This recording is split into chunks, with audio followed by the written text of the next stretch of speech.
Good morning, friends. If you guys are in here, let me know if you can hear me and if everything looks right. It's been a little while since we did one of these.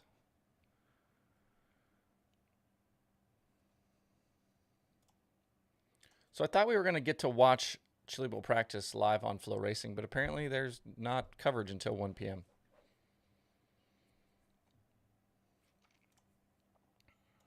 So I was trying to see if I could pull up timing and scoring.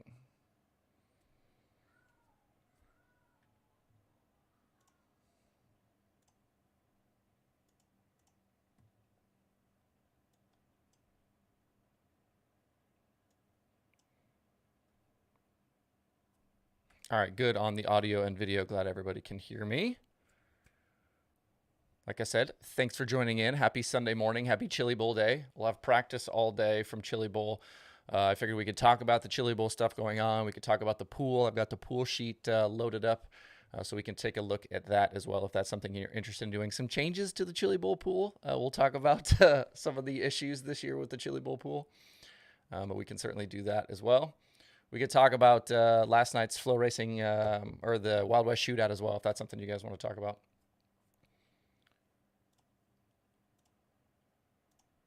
Let me see here if I can get...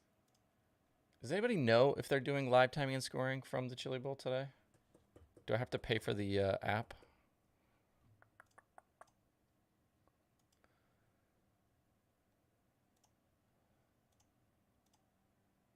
Feel free to post questions where you guys are. Oh, no transponders during practice. Lame. Super lame. So we'll just have Twitter for updates here. So... It seems a little weird not to have transponders for practice.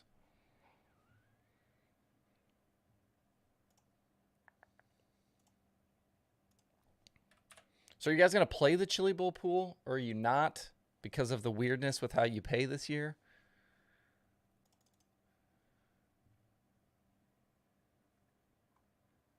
I can't tell if there's cars on track just quite yet.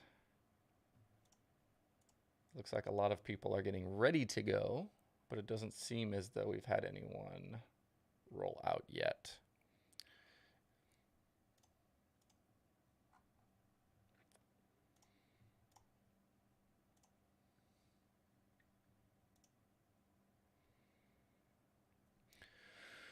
So if you aren't aware, the Chili Bowl pool, big pool, happens every single year.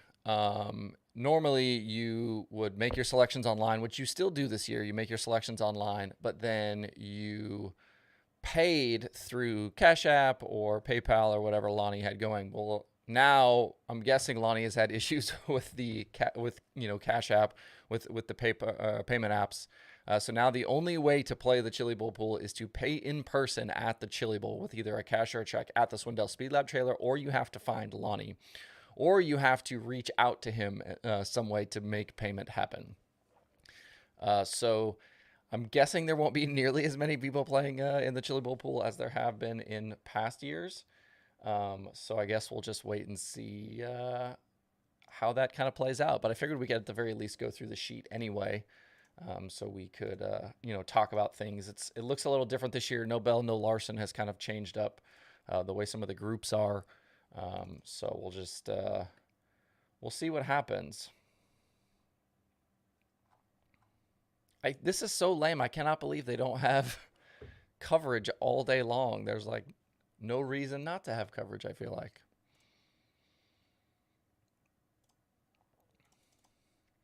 Well, if you're in the chat, drop me a message. Let me know where you're listening from or watching from. I'm surprised 70 people. You guys are up early on a Sunday.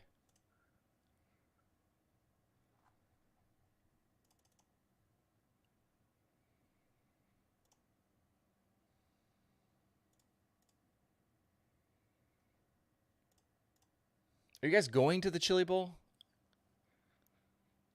I'm not going to go this year. It's a little too far for me to go. Obviously, North Carolina is quite a trek. I haven't been since 2018. I would obviously like to get back at some point, but it just hasn't happened yet.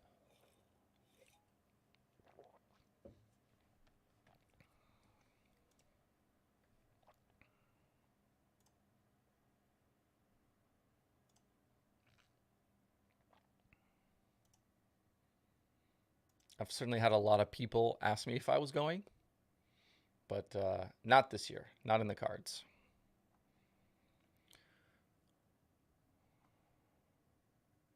Did you guys see Tanner Holmes won last night in the Outlaw Cart at Shawnee, Kansas? So he's got a little momentum here headed into the Chili Bowl, the old Dirt Tracker sponsored midget.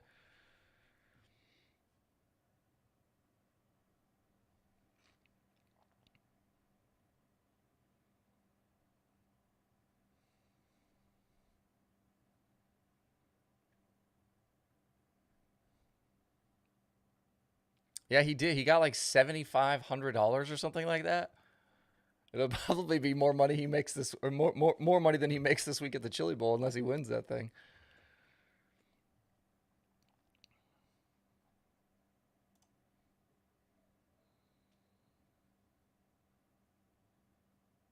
All right, Wikipedia just tweeted engines fired.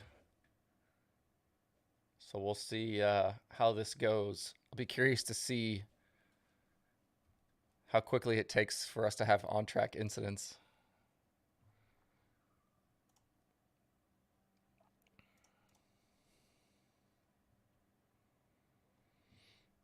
So Davenport wins last night at the Wild West Shootout, the opening night. Late slider there on Bobby Pierce. I wonder, we talked about it on the Daily Show on Friday. I wondered about, what would happen with Shepard and with Bobby Pierce and the new Longhorn. But those guys didn't seem like they missed a beat last night.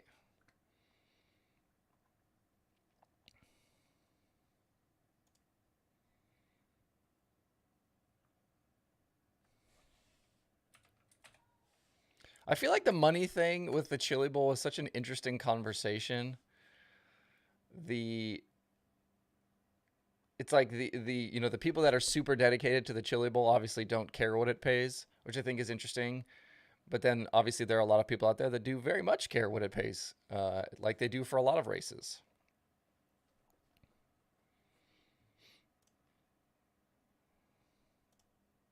And so it's like, what do you do? Do you race for money? Do you not race for money?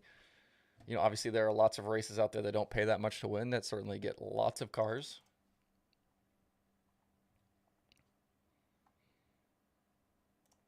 All right, so it looks like we got cars at the top of the ramp. So hopefully we'll be out on track soon. And I'm sure they'll probably roll some around for a little while just to kind of get things rolled in before they go green. But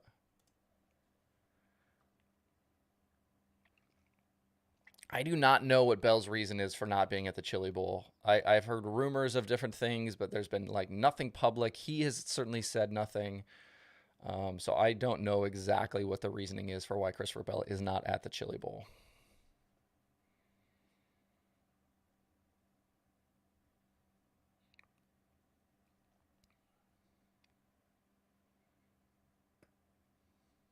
If you guys have not been to the Chili Bowl, it's certainly something you have to see at some point in your life. Definitely put that on your bucket list of events to get to.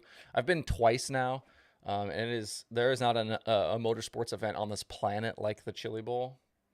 And I know it's great to watch it like online and stuff, but if you get a chance to go, at the very least, go to Chili Bowl Saturday because it is amazing.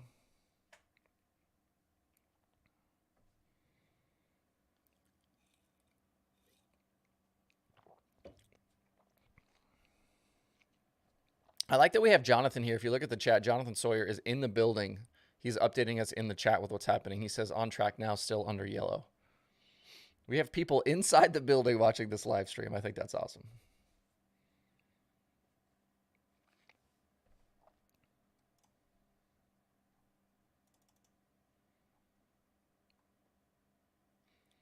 Yeah, there's so many rumors about, the rumors and innuendo about how much it pays and how much money the Hahn family makes off the whole thing, or how much money they maybe don't make off the whole thing. You would certainly hope that it paid a little bit more to win. And the whole thing was like the COVID year, they like raised the ticket prices and the pit pass prices, and they were like, no, we'll bring them back down next year, and then they didn't do that. So it would seem with the streaming money and the rise in the ticket prices and, with the sponsors that they have and all of those things that they'd be able to do that. But it just doesn't make a lot of sense. But clearly it doesn't make a difference because, obviously we have no Bell, no Larson, but still, what, approaching 360, 370 cars there. So clearly a lot of people it doesn't seem to bother them enough to not go.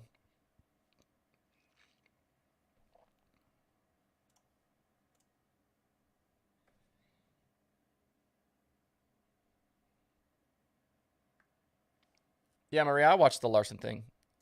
We talked about it on the Daily Show.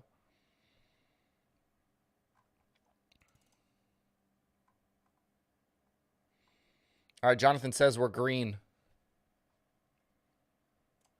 It's funny to me, like, if you look at some of the images and some of the pictures that are like being posted right now on Twitter, the like grandstands are completely empty, and the only thing that has people on it is the big deck. And if you haven't been to the Chili Bowl, there's grandstands obviously around most of the racetrack, but those are all like reserved seats.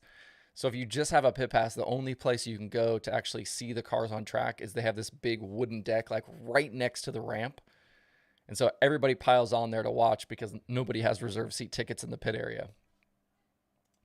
And when we had gone, the last time I went was in 2018, but in 2017 when we went, when we had the car there for the video guy for the World of Outlaws, Ross Weiss, on Saturday, I was there with my dad and my brother, and we like got there at like just after lunchtime and scoped out our spot on the deck. And then like we stayed there all day. We never left our spot. And then like when we needed food or go to the bathroom, like we would just rotate our spots on the deck. So we never lost our little space there since we didn't have seats.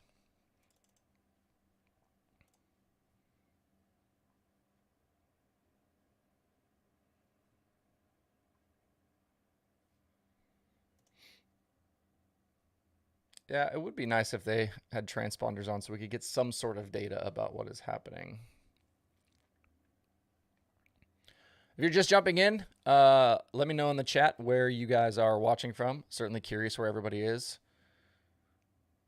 We've got DVO Transport in here from Washington State, which means it's like 7 o'clock in the morning where he's tuning in.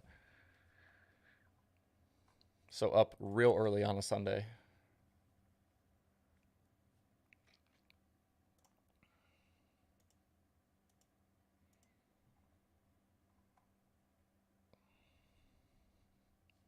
We got North Carolina, Ohio, South Dakota.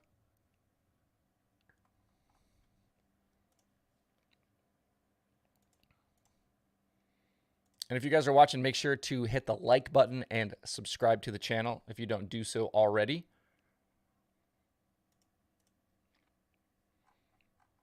Jonathan says the track is juiced up right now. That's not surprising for this early in the day.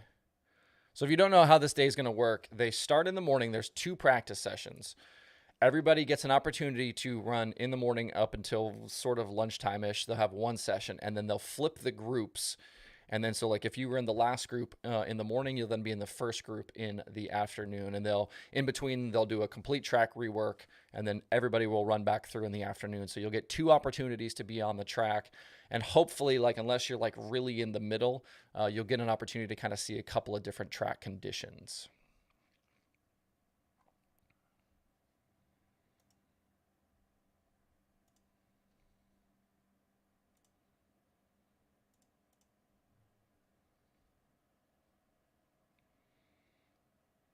Chris says he's 1 county away from Tanner Holmes' shop. That's awesome. Stephen James is on the north coast of Oregon. I love the north coast of Oregon. My aunt has a house in Seaside.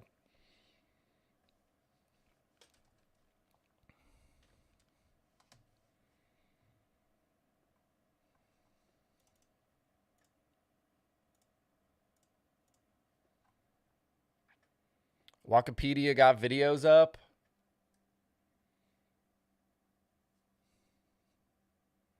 I wonder how much you can really learn in a couple of laps in a hot lap session like this, though. I kind of feel like you better have your car kind of dialed before you even get rolling here.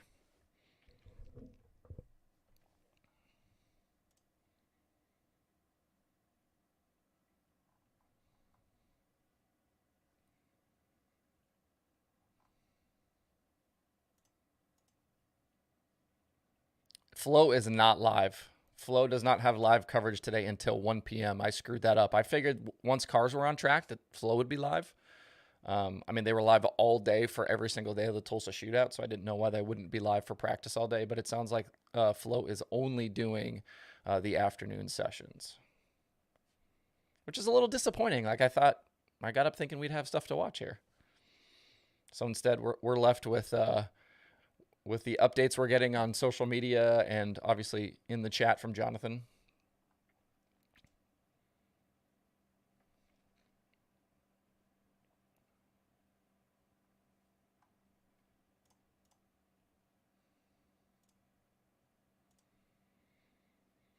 Well, if you want, we can take a look at the pool sheet. Certainly a little bit different look to the pool this year. If you haven't been in right away this morning. You can't pay like you used to be able to pay online. I think Lonnie has had issues with the apps. And so now the only way to play the Chili Bowl pool is to pay in person at the Chili Bowl, which is, I think, going to severely limit the number of people who actually get to participate. But I do have the pool sheet open. So if you don't know about the Chili Bowl pool, comes out every year. You make selections. Everything's grouped out by prelim night. You make selections per prelim night based on groups, and then you earn points, and then there's money that can be won.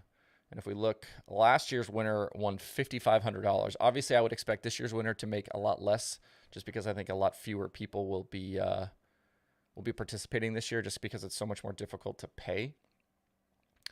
But if you haven't seen the sheet before, here is what the sheet looks like. And it used to be you would fill this thing out and, send it off. But now he's got the whole thing online. So you just click through like a Google form and you can submit it that way. But with Bell and Larson there, normally he would do like a super group where you would have like the whole week you would pick Bell, Larson, or Rico. That's what he's done the last couple of years. But now with those guys out, he's gone back to just normal groups.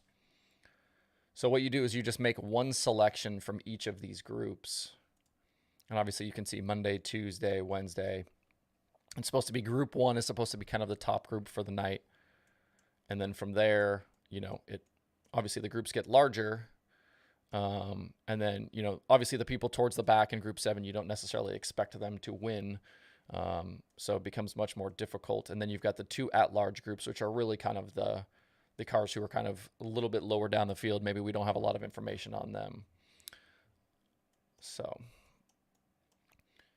but I still think that Buddy Kofoid is probably the favorite this week, especially with the season he's had. I don't know why, he wouldn't be the favorite, especially based on the season he had. The Flow app shows coverage from 10 a.m. Central Standard Time. Let's see if that's happening. I don't see anything live right now for Chili Bowl on Flow. Anyway, we'll go back to this. But anyway, so I think that Kofoid is probably the favorite. I think Rico is probably high on that list. I know a lot of people are going to pick Tanner, I think, as well for wins this week. And as much as I think Tanner will run well, he's running his own deal now. And, he hasn't run a ton of races. So, is he going to be able to be competitive? I'm not sure. Ryan says he's got the stream showing ads on his phone.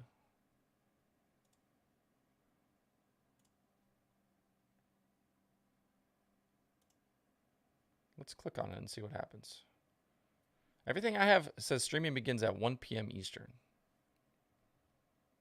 Maybe I'm crazy. Yeah. Well, we'll keep refreshing. Maybe they'll throw something up here. We'll see. But anyway, feel free to jump in the comments. Let me know who you think is the favorite this week. If we look at Monday, Group 1, Cannon McIntosh, Ryan Timms, Chris Windham. Timms is obviously going to be in the Buddy Kofoid spot this year in that Keith Kunz midget. Obviously, plenty of talent. We know he can win in that car. Is he going to come in and win the Chili Bowl, win prelim nights? I don't know. Like, I feel like you really have to have experience inside the building to do well here. So I feel like you're probably better off going with Mack or Chris Windom in that Group 1 group. Group 2, Briscoe, Boschel, Golubic, Jacob Denny, Alex Bowman. I think that's way too high of a group for Bowman there in Group 2. I would probably go with Golubic in that group.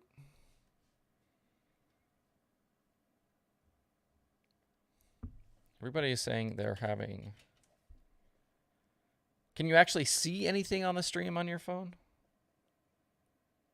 Let's pull up Flow and see what happens here.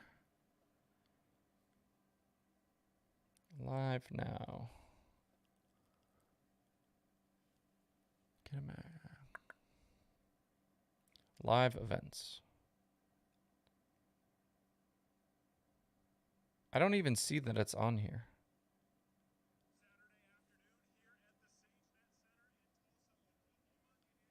My app is showing yesterday. All I see is this, which is a video from what appears to be yesterday.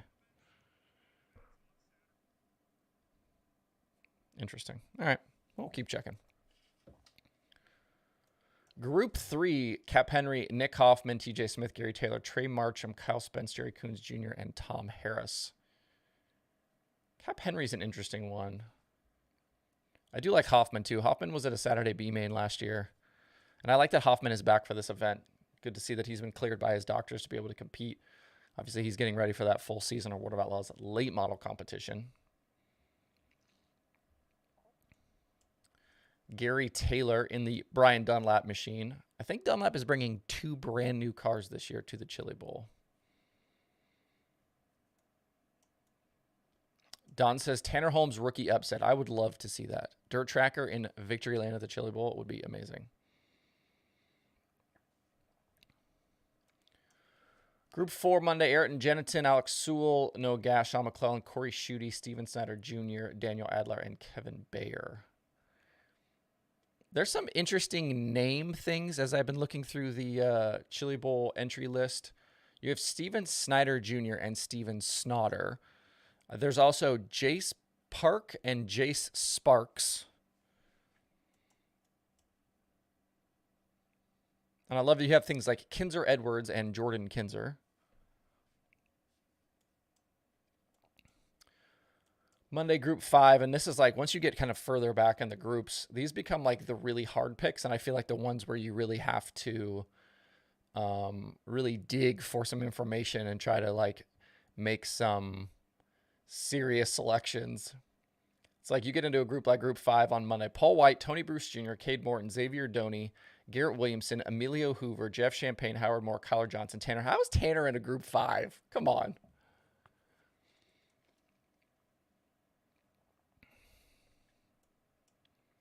That seems a little disrespectful for Tanner. But Xavier Doney has won, you know, a lot of non-wing sprint car races. Garrett Williamson going to run a wing car a lot at Knoxville this year. It's like these are where the selections start getting super tough. And like these are the groups where I feel like you really make your money all week. Because if you can get some of these guys maybe into Bs, into features, and then kind of further down the day on Saturday, this is where you're really going to make some of your money.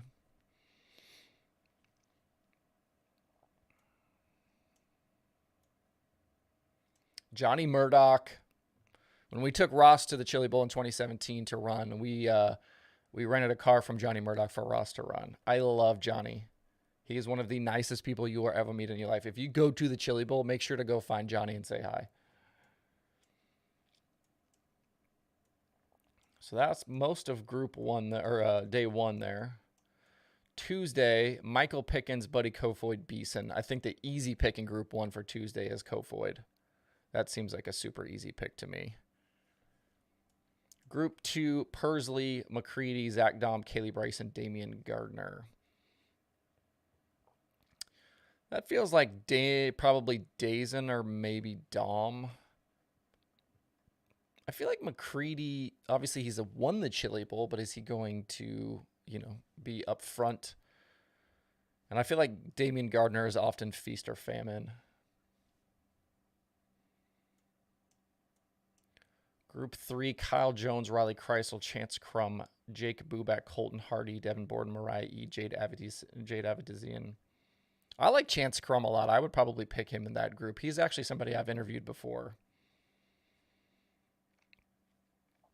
I think he's been really impressive in the Rudine Midget.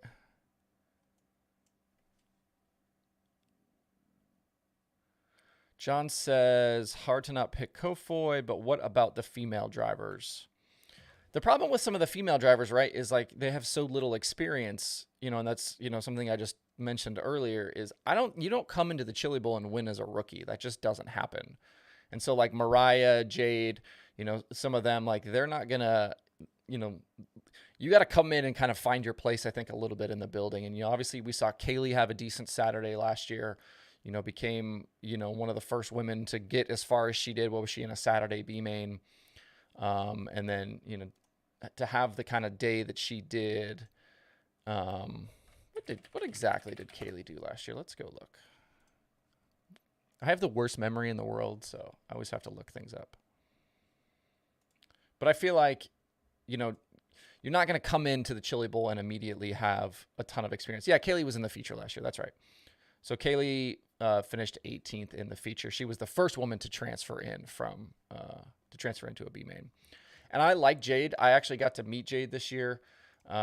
She came to a cup race and I got to meet her. So I think she's super great. I think she has a really great future ahead of her.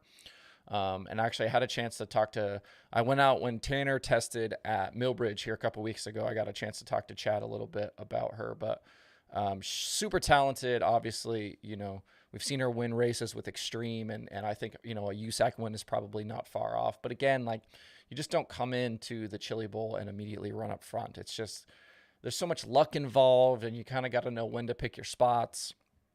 And, it's going to be important for her to kind of be patient. And, I think the same is true for a lot of the young drivers, not just the female drivers, but just a lot of the young drivers in general. And it's interesting too, like I've had people kind of like in my comments come at me about some of the female drivers because I don't talk about them enough. And then also, like one of the days that I talked to, I think it was the day we talked about the Chili Bowl boycott. I was like wearing a Tanner Holmes hat. People were like, how come you didn't talk about Tanner Holmes? I'm like, I'm literally sponsoring the guy at the Chili Bowl. I do like Tanner though. I mean, a lot. I think he's super talented. And he looked super comfortable at Millbridge when I got to go out and watch a little bit. Obviously running by yourself on a track is not the same as running inside the Chili Bowl with, some of the hooligans, but I do think he has a chance to do really well. And obviously he's in a great car. Chad has awesome equipment. Group 4, Brayton Lynch, Jeb Sessoms, Kinzer Edwards, Cameron Key. See, like this is where you really need to like get into the results, and really dive into some of these other names. Because, like, a lot of these are names, you're not going to see a ton, on the national stage throughout the season. When you kind of get Group 4, Group 5, Group 6, you get a little further back.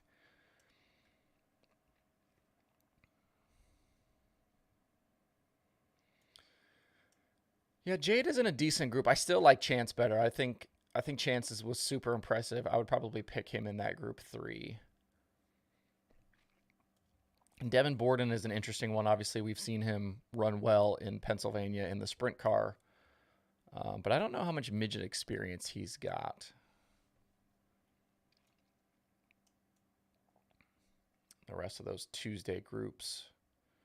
See if there's any other interesting names here.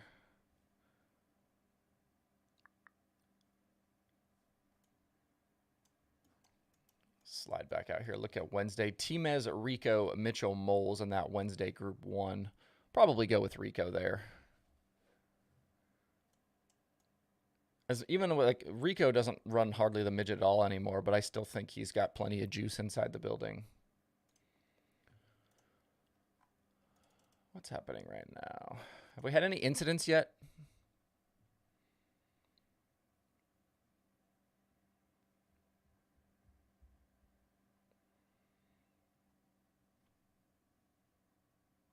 Looks like things have been pretty quiet. I don't see anything super crazy happening on Twitter, so hopefully everything is still clean and green at the Chili Bowl.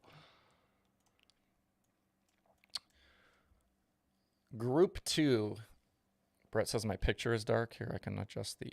Oops, that's the wrong way. How about that? Is that better? Group 2, Kevin Thomas Jr., Corey Day, Parker Price Miller, Blake Hahn, and Jake Swanson.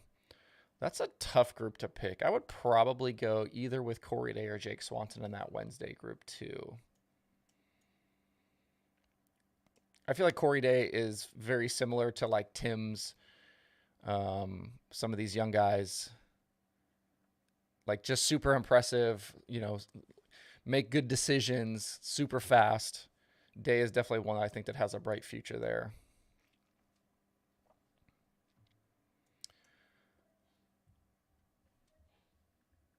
Talking about Michael Pickens, he's a big sleeper this year. He's run well over here, and obviously we've seen him, you know, plenty of times at the Chili Bowl in the past.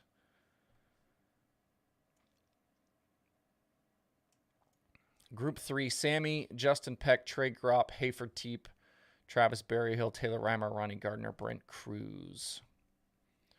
That's definitely a tough pick in that group. See, Taylor Reimer is another one, you know, when we talk about the female drivers. You know, we know she can be fast for, you know, a single lap. She's obviously qualified well. She's had some decent runs in USAC. But would like to see a little bit more out of her, I think.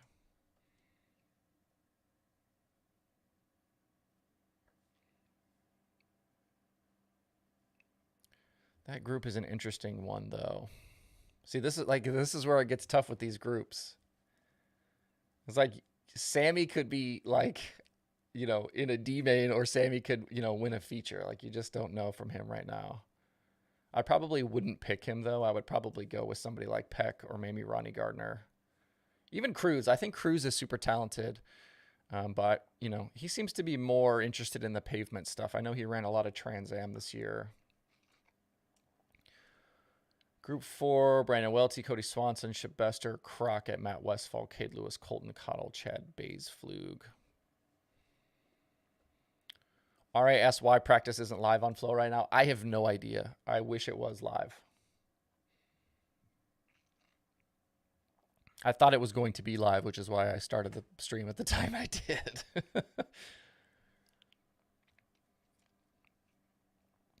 Racing Road says, is Kyle Busch running this year? Kyle Busch is not running the Chili Bowl this year.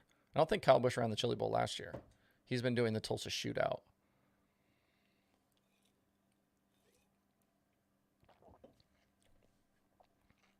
Buddy Kofoid's car looks good. Got the silver and the Mobile One. They just posted some pictures and some videos from his car. I think he's the guy. I think he's the guy.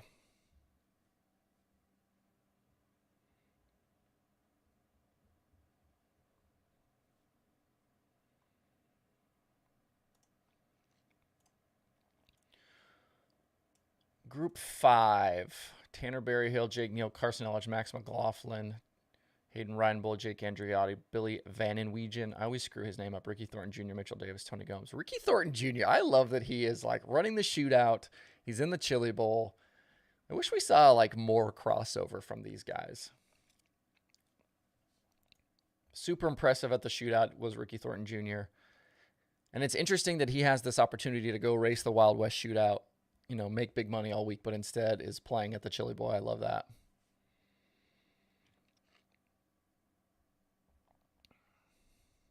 Jonathan says Darren Pittman's car is not firing, so he's going back up the ramp.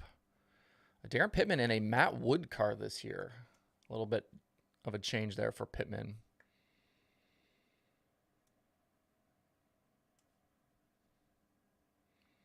I think Max McLaughlin could be an interesting one as well in that group 5.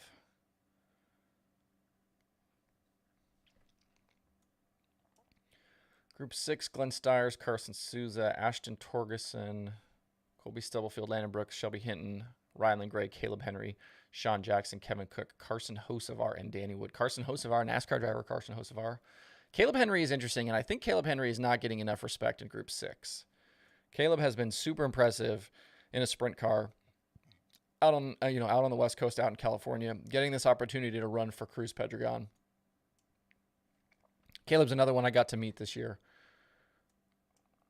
And he's going to go run a lot in the East. He's supposed to run kind of a big Midwest schedule this year, which I think will be good for him to kind of get some exposure. And I think he'll do well. Thursday, Group 1, CJ Leary, Tanner Thorson, Tanner Carrick. That's a tough one. Thorson or Carrick, probably.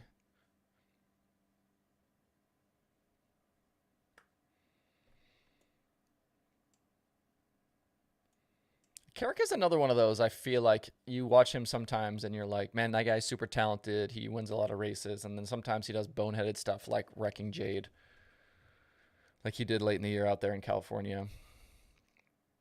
Group 2, J.J. Yaley, Emerson Axum, Brady Bacon, Chase Johnson, Ryan Bernal. The building is not safe with Hocevar in there.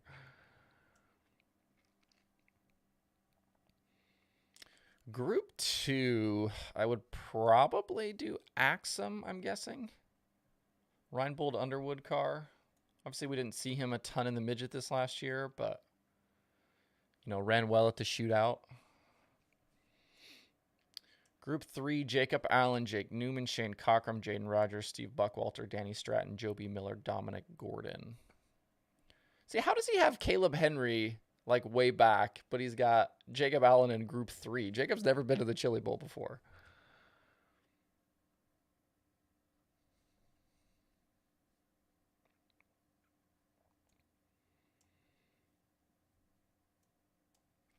That Group 3 is a tough pick, though.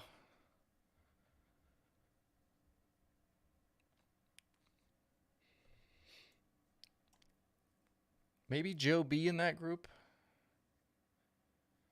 Group 4, Anton Hernandez, Matt Sherrill, Andrew Deal, Tim Buckwalter, Casey Schumann, Nick Drake, Dylan Welch, Mario Klauser.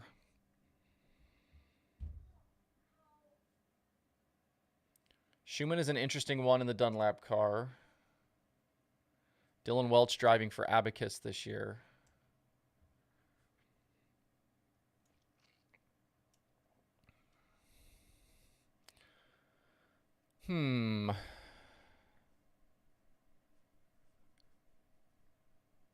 It's a tough one. This is where you get Group 4, Group 5, Group 6. These are the tough picks.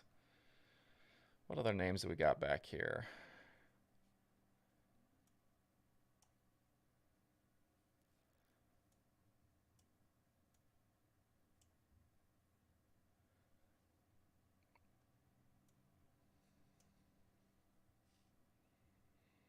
Jacob Allen did have an awesome year this year. Hopefully that continues. I would like to see him be even more of a contender than he's been. And the last Friday day, Justin Grant, Darren Pittman, Logan Seavey, Group 1. Probably go with JG there. He's been pretty good on those Fridays. Group 2, Wiedemann, Baston, Kyle Cummins, Zeb Wise, Jason McDougall. Maybe Baston there. He's in an RMS car. Yeah, I feel like you get into the group 5s, Group 6s. I just don't know where the hell how you make some of these picks. I had been doing it where I took the data in the database that I have for the Chili Bowl, and I was like literally ranking all of the drivers. And for some of those back groups, I was kind of just straight picking, drivers based on the rankings that I had out of the Dirt Tracker database.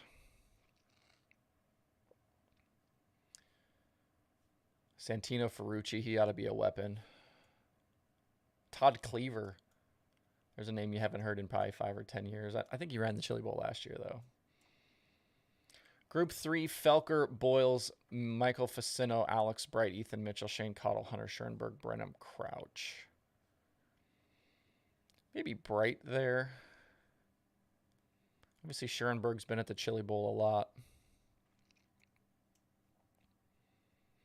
Group 4, Harley White, Brian Carber, Chase McDermott, Wesley Smith, Briggs Danner, Matt Mitchell, Wayne Johnson, Jace Park. I would probably go Danner or McDermott there. I feel like McDermott was really good all season in the Mount Stout stuff. Some extreme, some good runs with extreme. Group 5, Michelle Decker, AJ Hopkins, Troy Rutherford, Jody Rosenboom, Austin Barnhill, Ace McCarthy, David Boudris, Jason Martin, Drew Rader, Chris Andrews. See, this is where it gets tough. These last couple of groups, man.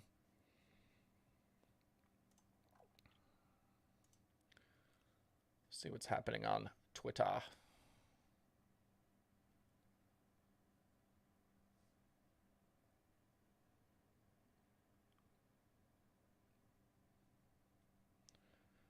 Nothing crazy looks like. Hopefully still clean and green inside the expo. But anyway, there's a look at the Chili Bowl pool sheet. I still haven't decided if I'm going to play the Chili Bowl pool because I know certainly people inside the expo and I could have them pay for me if I wanted to. So we'll see. What is Lonnie? I think you have until hot laps start on Monday to put in your entries if you would like to compete at the Chili Bowl. I should have done that with the sheet. What does Lonnie say? Entries due before hot laps for Monday's qualifying event get underway. I know there's some other Chili Bowl pools out there as well. I don't know if you guys participate in those or not. I know Corey Nishaw's got one. And I know there is like a Twitter account that popped up that's Dirt Track Pools. I don't know who that is. And I don't think they're doing a Chili Bowl pool. I think they decided against it because Lonnie was going to do his.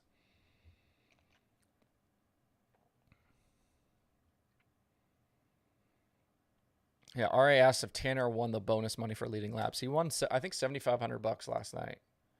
I think it was a 5,000 win race. So he should have got all the bonus money for leading all the laps. If you guys are going to do the Chili Bowl pool, if you want to look up stats, anything, past results from the Chili Bowl, go to dirttracker.com/analytics, click on the Chili Bowl section, all sorts of information in there. Right now, I've got every Chili Bowl Saturday in the history of the event is in the database. And I've got prelim nights back to 2005. So a ton of information in there if you want to check out stuff. And I think I have data almost 2,000 drivers. Let's see what the driver count is right now. 1,974 drivers right now. So tons of information in there if you want to check that out. dirttracker.com/analytics. And if you want to go a little bit further, if you go to dirttracker.com, click plus in the nav bar. $4.99 a month, $49.99 a year gets you a whole bunch of added stat tools.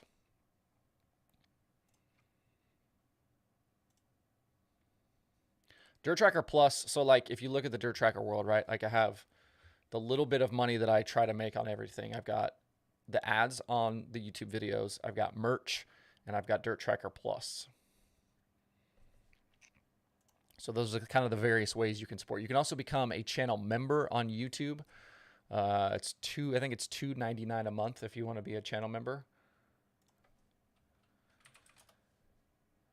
Channel members. Oh, Dirt Track Pools. There we go. Yeah, we decided not to do a Chili Bowl one. Didn't want to compete with Lonnie and rock the apple cart. Thank you, Dirt Track Pools. Ask and you shall receive.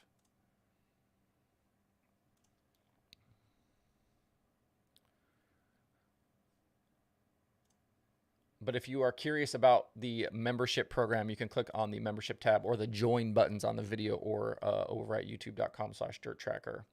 And there's like a bunch of different like perks basically that you get for doing that.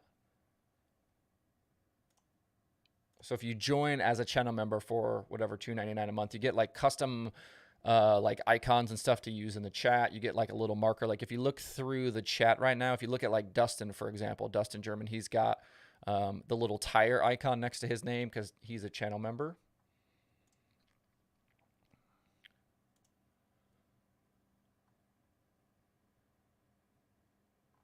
So you get the icons, you get a free sticker. So if you sign up, shoot me an email and you'll get to choose a Dirt Tracker decal that I will send to you as part of your membership. You also get your name at the end of the daily shows.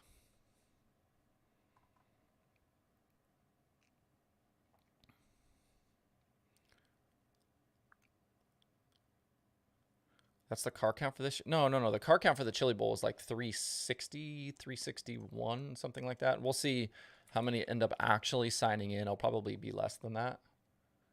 That's usually the case. Yeah, the final update on Chili Bowl website is 370 cars. That was as of today, actually. So we'll see how many actually sign in.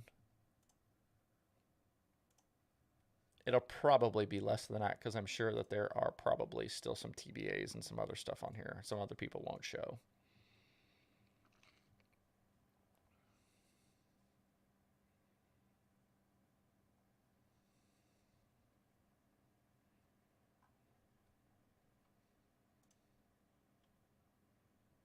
Yeah, it's still like 370 cars this year at the Chili Bowl. I think is still like the second or third highest car count in the history of the event. So, you know, we wondered if there would be any sort of residual effect of Larson not coming and Bell not coming, but it doesn't seem to have affected the field at all. There is no Chili Bowl coverage right now happening, which is I screwed up because that's why I started the stream at 10 a.m. because I thought they would have live coverage and we would have that to talk about. Blade, thank you for becoming a Dirt Tracker supporter. I appreciate that after I just talked about it. If you want to check out Dirt Tracker merch, shop.dirttracker.com. Hats, shirts, decals, all kinds of fun stuff over there.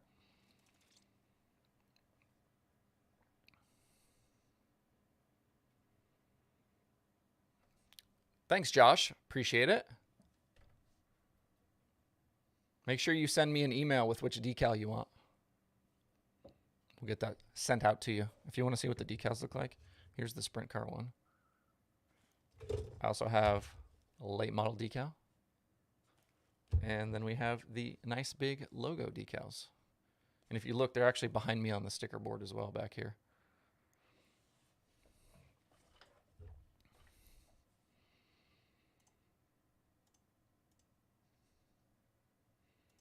It's so sad, the sticker board. I feel like I keep buying stickers and putting them on there, and you can't even tell. I still have all of this white space. And I've added so many stickers this year. I've even had people send me stickers. Like if you look at the PRI stuff, I know Tom Deary at PRI, he sent me those. He was like, put these on your sticker board. Josh, send me an email at info@dirttracker.com. When you sign up to be a channel member, there should be instructions like in the beginning there. If there isn't, I can certainly bump those back up. And I do post periodically like in the community tab there for both non-members and members.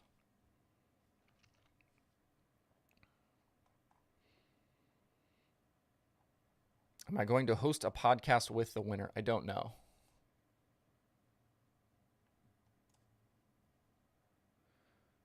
I feel like the interview stuff is probably not something I'm going to do a ton of. I had kind of started out when I first started doing the shows where I was doing interviews every week. Like I'd do an interview every week on top of the daily shows.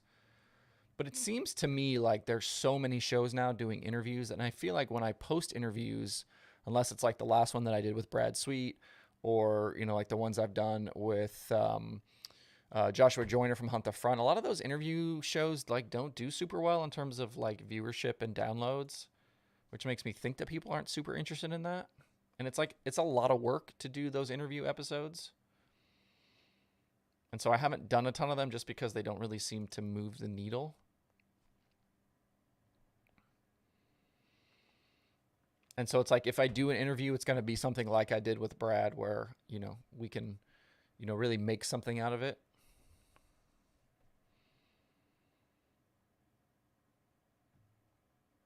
It is fun, though, to see how the channel has really grown here, especially in the last couple of months.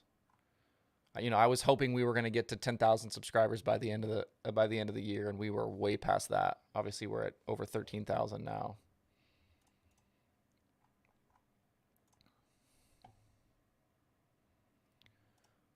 Let's do this.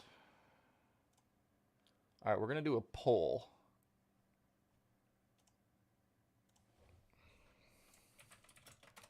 And I want to know who you guys think is going to win the Chili Bowl. So we're going to put Buddy as one option. We're going to put Rico. We're going to put Thorson. We're going to put the field. So hit the poll. Let me know who you think is going to win. Did that say Fiedler? I didn't mean Fiedler. Let's close the poll. Let me fix that. That's dumb.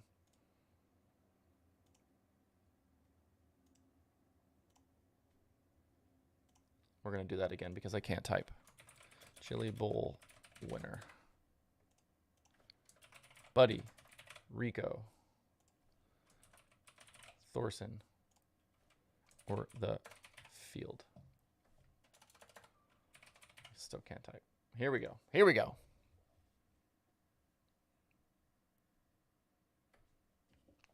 Hit the poll. Let me know who you think is going to win the Chili Bowl this year.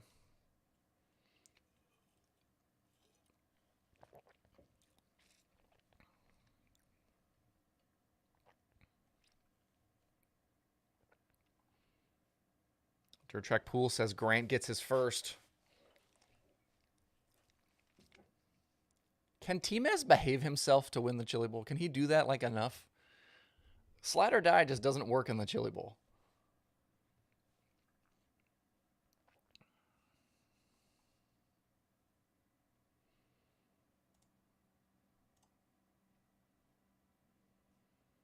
Wow, the field leading the way right now.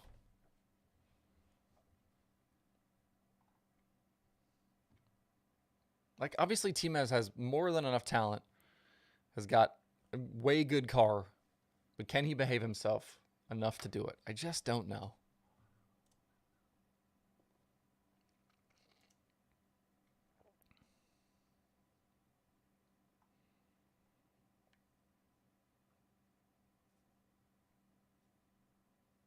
Looks like they're already doing some track work.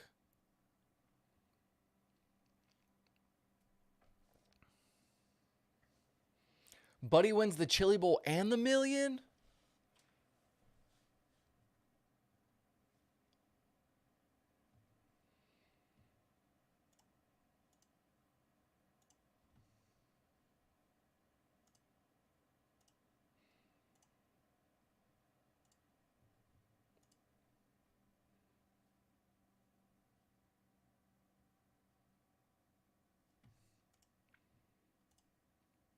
Adam says Tim's was one of the top in a midget. Not sure I agree with that one.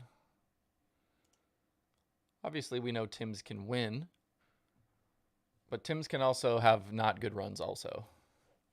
Like if you look through Tim's finishes this year in the USAC midget, you know, some B's, you know, towards the end of the season, you know, he ran Turkey Night, he ran both nights at Merced, Hangtown, like no top 10 finishes. So I think Tim's does have a little bit of work to do in the midget.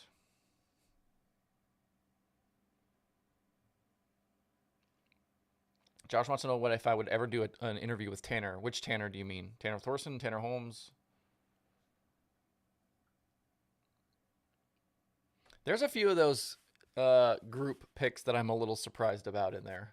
And obviously this is like one guy's opinion. But I'm a little surprised at a few of the names that are in certain groups. There's certain people I think that are getting too much respect. Oh, Josh says Tanner Holmes. I've interviewed Tanner Holmes. I had Tanner on, what, maybe a year ago? Let me see if I can find the link.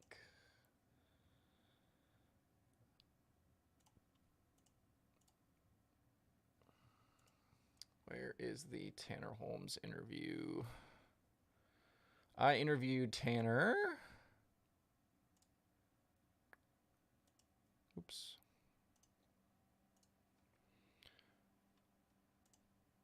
Let's see. I interviewed Tanner March 15th, 2021. Here is the Tanner Holmes interview link.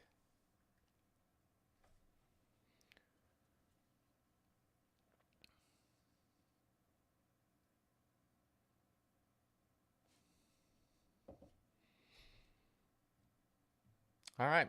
Looks like most people think that the field has a better chance of winning versus Rico, Buddy, or Thorson. Thorson, 6%. Interesting. I just feel like with the season Buddy had, I mean, he won 40% of the USAC National Midget races. I just don't know how you pick against him in a midget right now.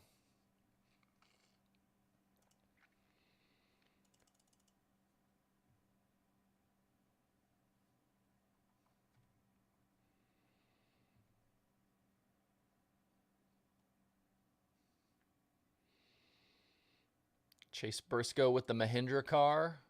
Not a bad looking piece.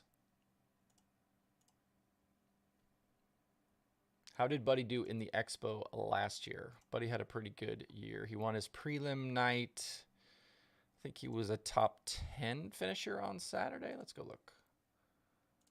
Buddy finished 4th last year after starting 5th.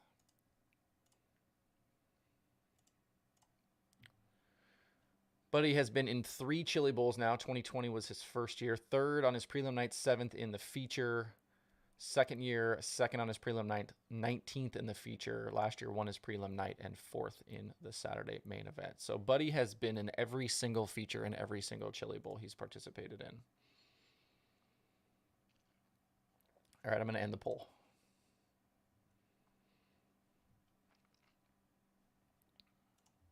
Yeah, Buddy's prelim night last year was pretty stout. Topped Larson. Larson led the first 24 laps, and then Buddy got by him. Wyndham, Swanson, Meserol, Bryson, Beeson, McCready, Schurenberg. Schatz was in that one. So definitely a tough prelim night last year. Who was the better Holmes, Carly or Tanner? That's a tough one. Anyone else think Buddy is going to be better than Larson? I don't know about that one. I know a lot of people kind of see Buddy as the next Bell, the next Larson.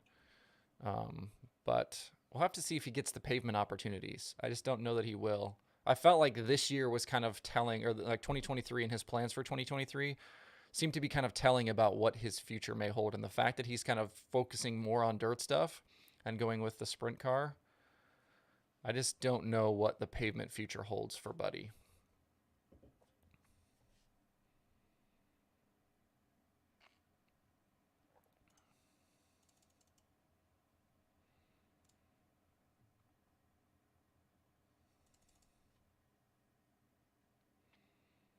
Well, Buddy got hurt in some of the pavement late model stuff. Didn't he? He like hurt his arm or broke it. I don't think he broke his arm, but he'd gotten hurt at one point. And so I don't know, and he had that, he ran that ARCA race and he was in that crash in the ARCA race.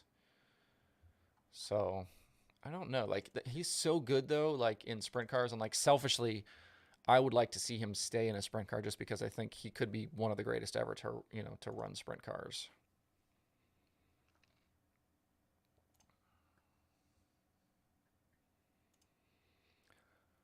If you're in right now, make sure you hit the subscribe button. Make sure you hit the like button. Certainly appreciate all of the support. I'm surprised for a Sunday morning. We've got almost 100 people in here hanging out. So thanks for coming and chilling with us for a little bit. Obviously, practice is ongoing inside the Expo Center right now. But we don't know any details because Flow Racing isn't live and there's no live timing and scoring.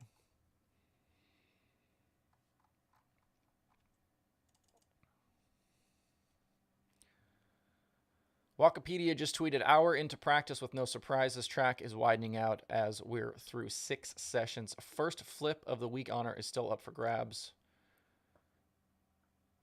So hopefully been pretty good so far. A few videos floating out on Twitter of cars going around. So if you're looking for people to follow on Twitter for this week, obviously Chili Bowl Nationals account is a good one, at CB Nationals. And make sure you're following Wikipedia at Wikipedia, and then it closes with an underscore. Brian Walker. Brian Walker is the PR guy for the World of Outlaws Sprint Car Series, but obviously does great work as Wikipedia on Twitter. Kyle says, I need an interview with B-Walks. I've interviewed B-Walks. Where are you guys at with this? I've interviewed B-Walks. I interviewed him last year as well, I think.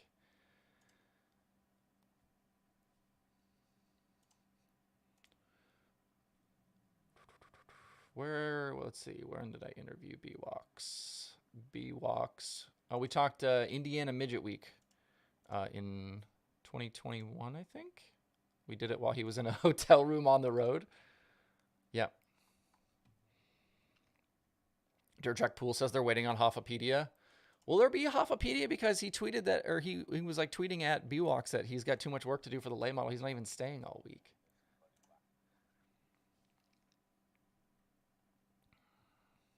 Useless Chili Bowl has been pretty quiet so far. It's early, though. It's real early.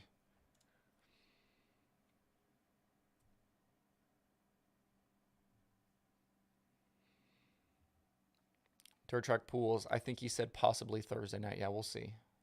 I'm a big Hoffman fan, just for the record. And he was in, I think, a Saturday B main last year. I think he could do big things again. He'll be in a good car also.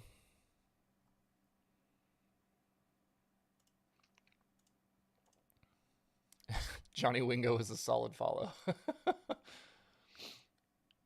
Yeah, Johnny Wingo is a dangerous one.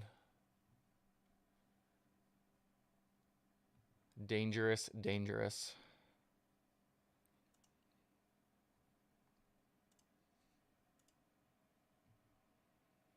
Oh, also, another good Twitter account that's only active during this week is at Chili Bowl Gravel, if you want to know about all of the track prep stuff.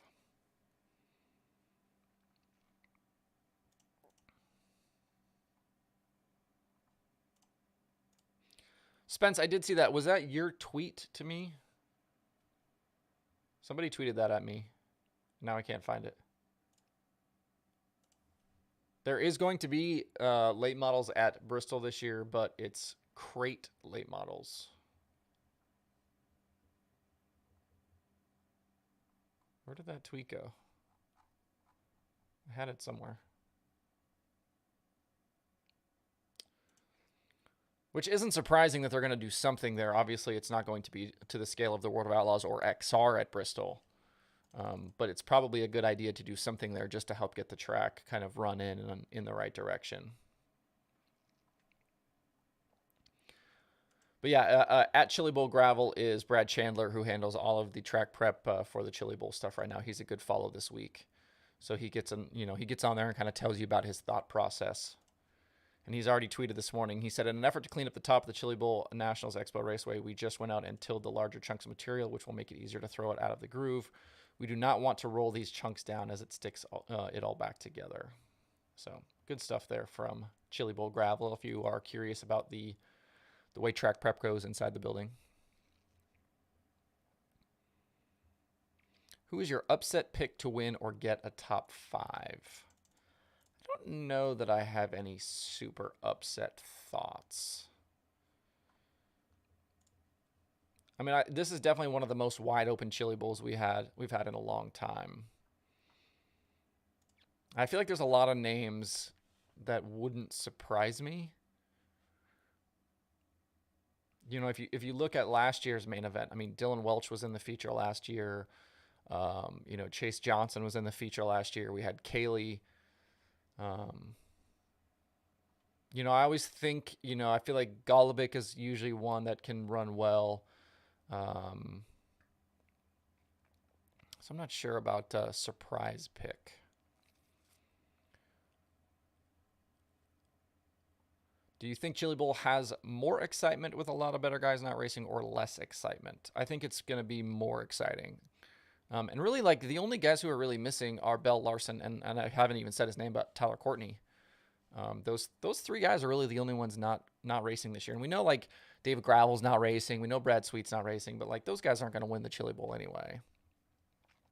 But I do think because those guys aren't there, and especially on some of those prelim nights are going to be wide open now. So I do think that people are going to view this as a Chili Bowl. That's going to, you know, that's an opportunity to go win one. And so I think that things will be ramped up just a little bit this year.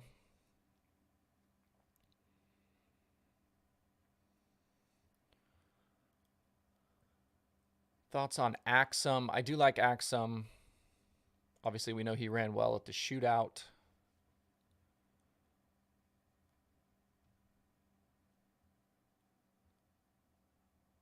You disappointed in XR. We've had the race in Vegas originally scheduled for this weekend to race. They changed it. Oh, yeah.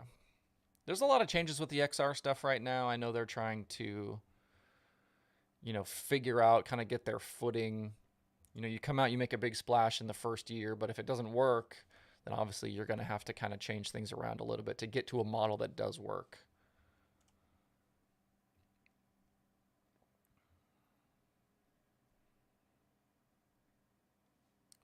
Will this be Hailie Deegan's last hurrah at trucks? I have no idea. The thing about that stuff, though, is it's like as long as they keep, bringing the funding, they're going to keep getting an opportunity to race. It's really, I think, going to really be if she can continue to find the money and whether she wants to continue doing it.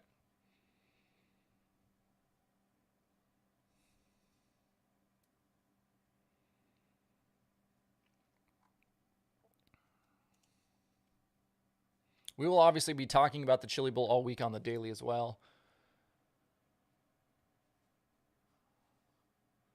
And we'll have, updated results in the database at dirttracker.com/analytics all week. So, we'll be able to kind of take a look at who's doing what and what things kind of look like.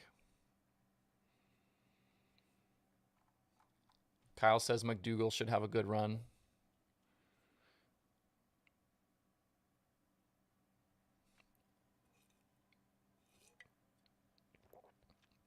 Dirt Track Pool says Bernal top 5. What did Bernal do last year?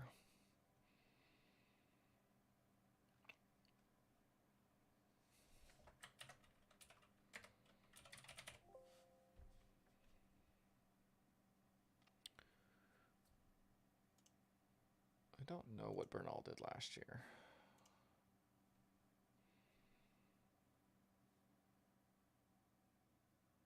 What prelim night am I looking forward to the most?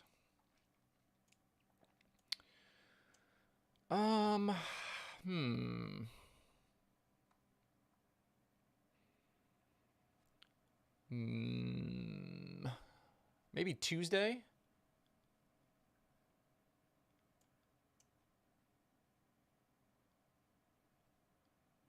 Was that last year that Bernal spun McDougal? Ryan Bernal, there he is.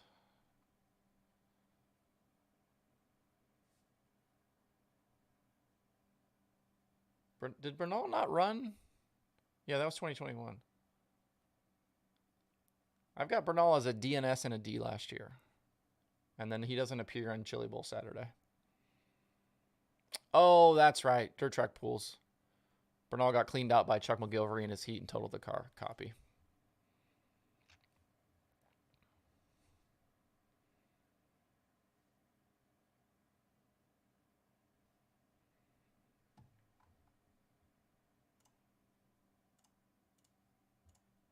That's right. 102 people in here right now. Or 104, actually. I like it. I like it. If you haven't said so far where you're watching from, feel free to jump in the chat. Let me know where you're watching from right now. I'm in the Palatial Dirt Tracker studios here in Harrisburg, North Carolina. It's funny to me, people think that I do this like in a closet or something because I'm in a corner. But I'm actually in like a fairly sizable room. I just try not to take up very much of it.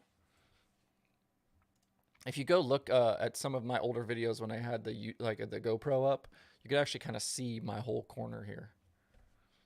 But there's like even a window in here.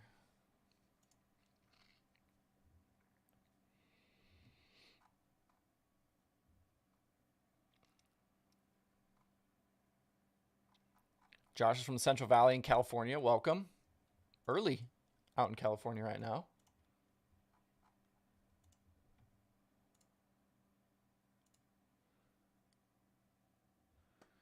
Brendan says, any full-time Outlaws from last year you don't see coming back this season? I certainly think it's possible. I feel like the biggest probable candidate in that case is Sheldon Haudenschild. I do think that, there's still a chance Brad doesn't race. But, from a lot of the stuff that I've heard, it should pretty much be, I think a lot of the guys are going to come back. But what I think what will happen is You get everybody will start out the year as a platinum member because they'll get the provisionals for Dirt Car Nationals, they'll get the tow money, and like you can't race a lot of places early in the season anyway, so you can start out the season as a full-time member, get the benefits, and then later on when seasons open up elsewhere, then I think that's when you could see people fall off, especially depending on where they are kind of in the standings, if they're winning, things like that. So I know right now, I think, what did I say on Friday? We've got like 5 or 6 Outlaw teams that have committed for next year right now that we know about publicly. But I do think that Sheldon is probably the biggest possibility right now. And I know he was super upset about some of the stuff that happened last year. So we'll see, what happens here in the coming weeks. But I do really think that a lot of people will start out as full-time Outlaws and then fall off later if they feel like it's necessary. So let's see here. We've got Enumclaw, Washington, Republic, Ohio, El Paso, Texas, South Dakota. My dad is from South Dakota. Another Ohio one. Well, thanks everybody for tuning in. I certainly appreciate it. Twitter is pretty quiet right now about what's happening inside the Chili Bowl, so hopefully it's still clean and green. Spike Fast is from Green Bay, but staying across the street from the Chili Bowl right now. Nice.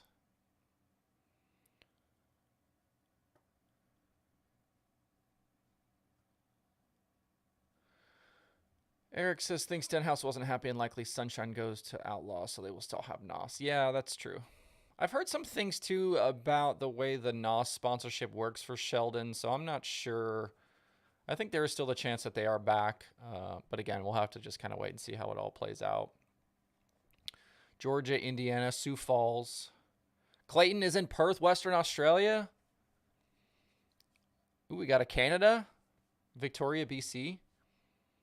Any info on the bridge replacement at Williams Grove? I feel like the bridge gets replaced at Williams Grove every single year, but it never actually happens. They always say it's happening, and then it doesn't happen.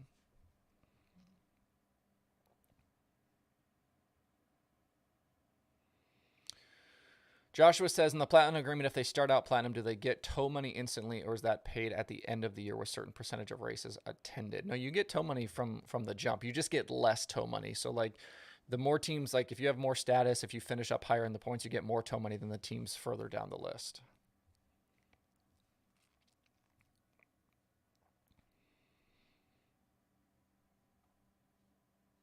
That's the problem. So, Eric is talking about Sheldon running All-Stars, High Limit, Outlaws. Everybody always says, well, why don't they just go run All-Stars and then they can go do whatever they want? But, the All-Star shows, as great as they are, like, and I'm not saying anything bad about the All-Stars, but like a standard All-Star show is $6,000 to win. So it's like you can't make up the money by going and running, All-Stars that you would make with the Outlaws. And it's like, if you're going to go do one of these pick and choose schedules, you better win a lot.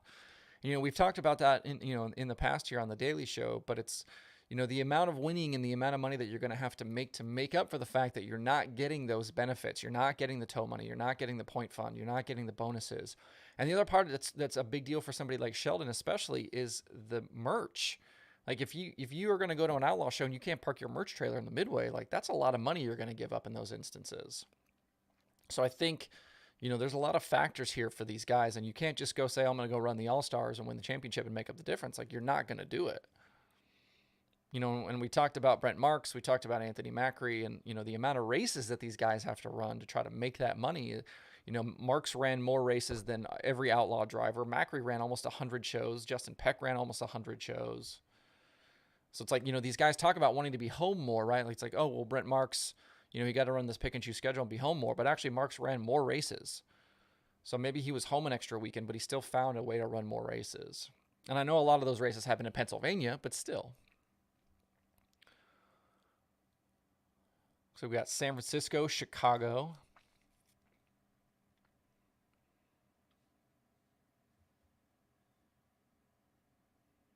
Any thoughts on setting up Apple Pay? Setting up Apple Pay for what exactly?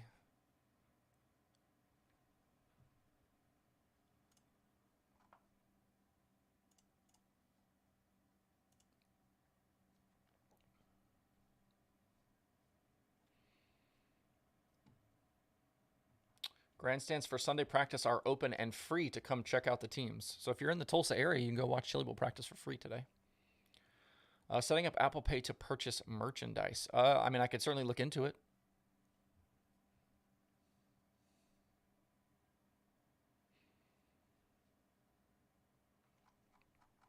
If you don't too, make sure you're following Dirt Tracker on all the social medias, Twitter, Facebook, Instagram. If you're a TikTok person, I do a lot of stuff on TikTok as well. So all kinds of ways to keep up with what's happening.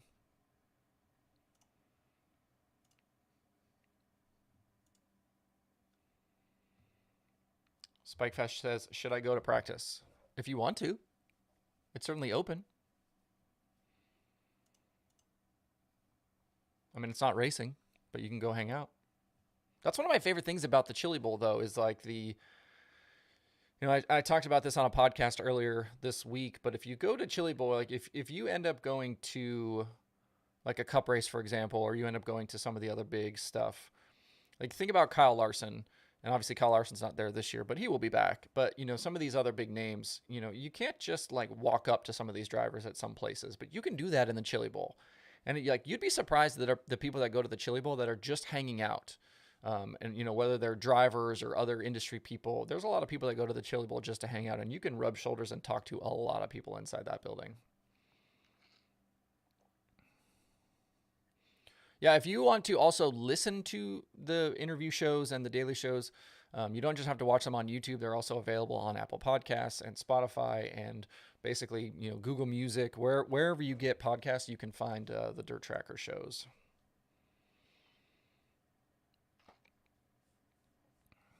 Brendan wants to know, what do I think the Chili Bowl should pay to win?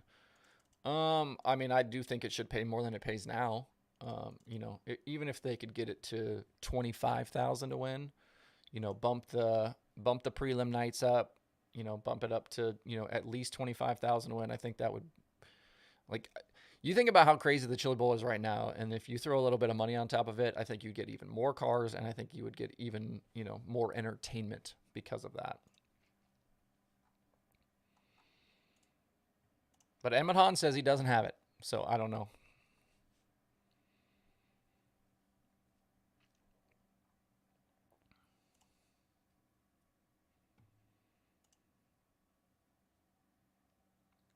Yeah, Andrew says it's going to be hard for Outlaw teams to give up guaranteed money to do pick and choose. I agree. I don't know how you are a professional sprint car team or a professional sprint car driver that wants to maximize the amount of money you make and not do that.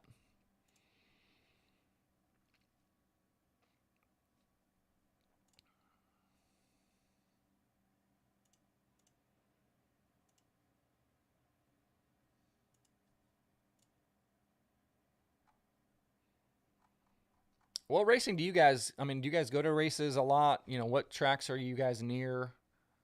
That's the one thing I get asked all the time. Like, oh, have you been to this track? Have you been to that track? And I haven't. I haven't been to those races. I haven't been to the Knoxville Nationals. I haven't been to a lot of races just because my NASCAR schedule never allowed me to do that.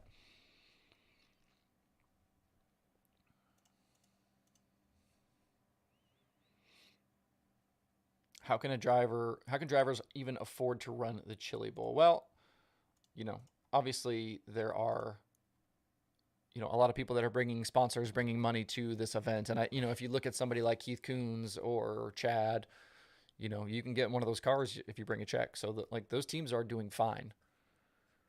And then from there further down, like the teams that show up just want to be in the building and race. It's, it's not necessarily about, the money they're going to make or not make.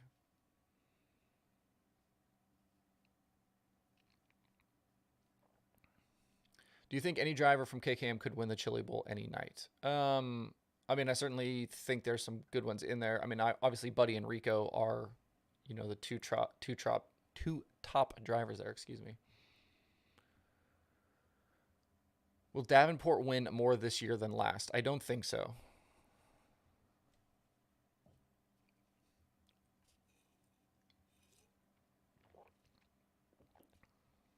Hanford, Narc, Black Hills Speedway. Yeah, Ed says it's interesting to me that folks not racing at Chili Bowl because of money are those that really don't need the money. Well, and that's the point that Larson keeps making. He's like, I'm not doing this for myself. Like, whether the Chili Bowl pays 10,000 to win or 100,000 to win, it doesn't matter to Kyle Larson.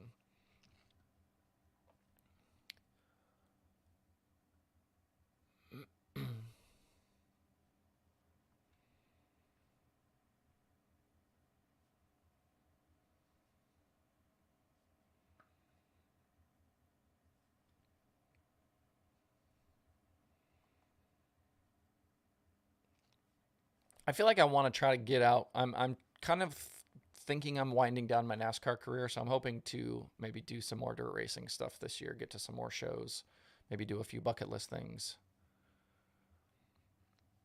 And you guys got some good racetracks near you. Maria's 30 minutes from Bridgeport. I love Bridgeport. The sprint car shows there are always so much fun. Ed says he wants to attend the Chili Bowl, but he always hears about the Chili Bowl flu. I've been twice, and I have not gotten sick at the Chili Bowl, so I can't speak to the Chili Bowl flu.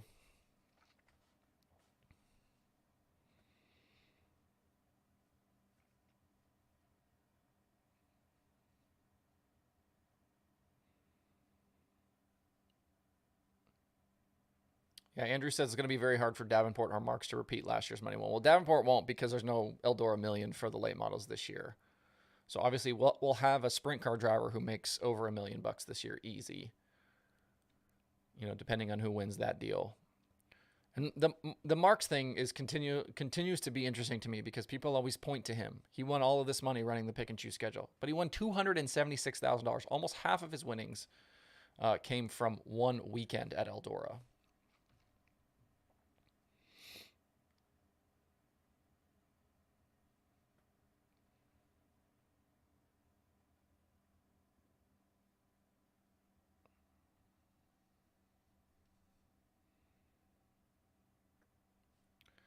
Chad says it would be awesome to see Tanner put his ride in the main. Does most people know you are sponsoring his car? I would hope if you're in here right now that you know that I'm sponsoring Tanner Holmes at the Chili Bowl. We certainly talked about it on the show a few times. If you look at Tanner's car, we are on the side panels. The Dirt Tracker logo is on both side panels, and we're also on his fire suit on his arm. If you've seen his fire suit picture.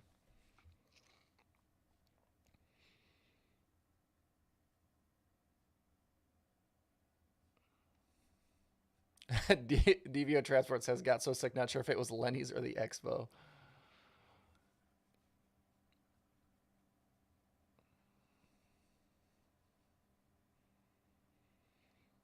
Yeah, like the things that are kind of on my dirt racing bucket list, I want to do Knoxville Nationals, absolutely 1,000% for sure.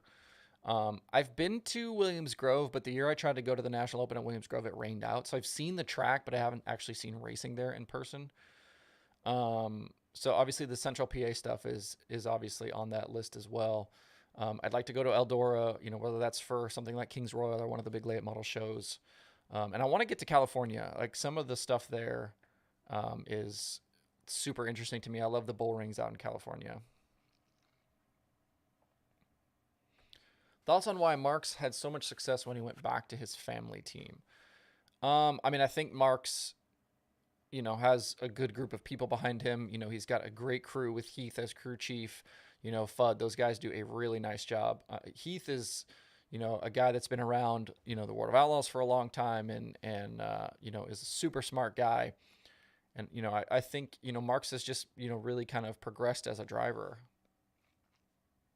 And, when you can kind of make your own way and choose where you want to race and, take advantage of some situations, I think it's going to work out for you. Eric says half of Davenport's winnings came from one weekend at Eldora as well. Yeah, you're right. But he still did make like $1 million racing everywhere else. Josh wants to know how the sponsorship for Tanner came about. Did I contact him or vice versa? No, I contacted him.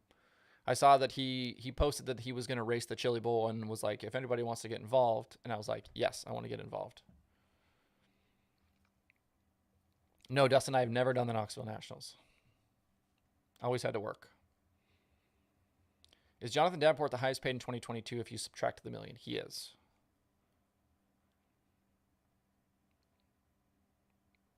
Yeah, from what I know about Tanner's schedule, he is planning on coming east for some sprint car stuff this year. Maybe both 360 and 410 stuff. So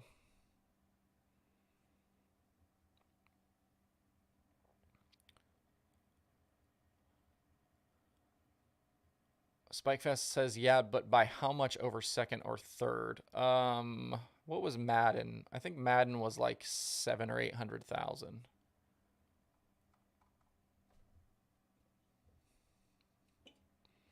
Yeah, Madden certainly had a good year. I don't know that I think he had a better year than Davenport did. I mean, Davenport had some insane runs where he was like, I mean, you look at his Lucas results from earlier in the year last year. I mean, he had an insane stretch of races. Like Davenport, if you look at Davenport, like he went to Deer Creek in July, won, finished ninth, then went to I-80 and finished second and first. And then like that win at I-80 on July 22nd kicked off 1, 2, 3, 4, 5, 6 Lucas wins in a row.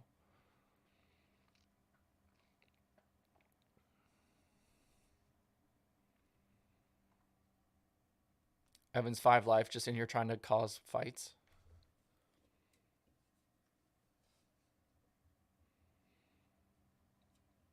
Davenport did have a sweet move last night. He put that slider on Pierce to win that thing. That was pretty awesome.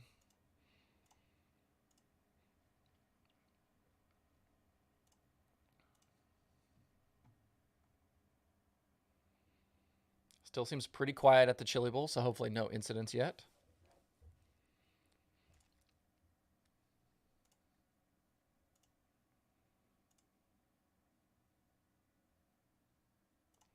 Speaking of Timez, make sure you guys check out his YouTube channel. He's been doing like really good videos. Big fan of Timez's YouTube channel. And if you want other YouTube channels to check out in dirt racing, if you go to youtube.com/dirttracker, like in the little top nav bar, if you click on channels, I've got a bunch of stuff in there. So if you're looking for other dirt racing channels to follow, I've got like a lot of stuff in there. The series, and we've added a bunch lately. We've added Fager, Chris Ferguson, Brandon Shepard's YouTube channel is awesome. Those guys are getting going. Billy Dietrich, they've been doing like a lot of how-to videos and stuff lately on Billy's channel, so check that out for sure. So a lot of YouTube channels in there if you're looking for stuff. Jeremy says, what do you think of JD winning last night? Not shocked by any stretch of the imagination.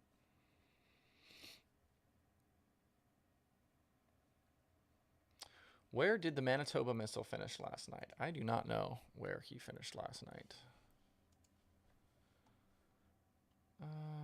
Who had results posted?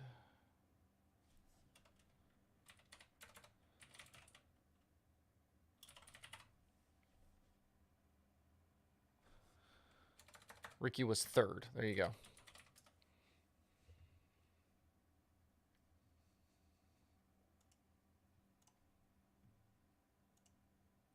Yeah, Davenport, Shepard, Weiss, Cade Dillard, Kyle Larson. It's so funny that Cade Dillard finished fourth because I just talked about him on the Daily Show about how we hadn't really heard about him on the national scene here lately, and then he pops up and finishes with the top 5. Yeah, I have old number 7 Garage on there. I haven't checked out Chase Holland, that YouTube channel yet. I need to do that. The rest of your top 10 last night: Stormy Scott, Tyler Erb, Mike Marlar, Garrett Alberson, Chris Simpson.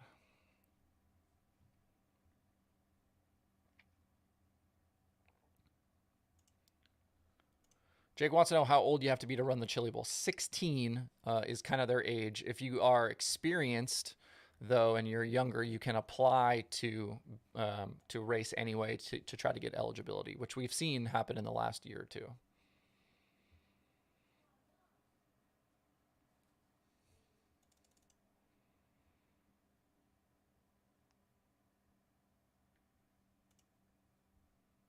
"2023 Major Tour champs finished 1-2 last night." That's certainly a possibility. If this was a preview of what we're about to get out of Davenport and Shepard this year.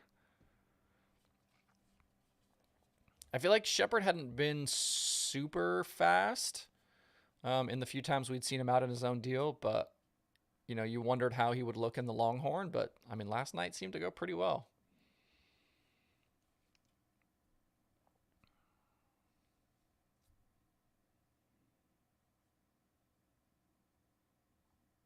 What are my thoughts on Kyle Larson from last night? I think Larson will win this week. You know, give him a chance to, because like normally when you see Larson, he's running a single show here, maybe 2 nights there. But the fact that he's going to get to run all week at one racetrack, I do think him and Rumley will have that thing dialed in after a couple of nights.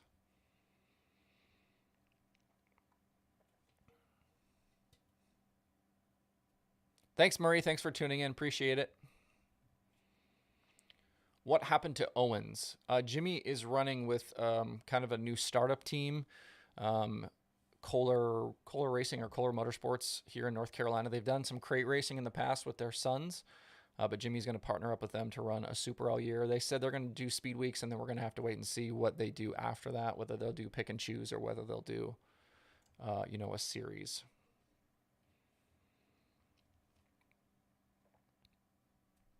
We have our first flip of the week. Garrett Williamson, Alex Vandevort.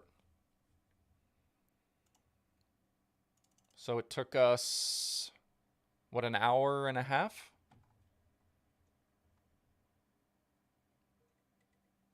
Yep, 10:33 a.m. First red flag of the week. Will Scott Bloomquist be running a schedule this year? I don't know what Bloomquist's plans are. I feel like every day that goes by, we're closer and closer to the end of Bloomquist's career.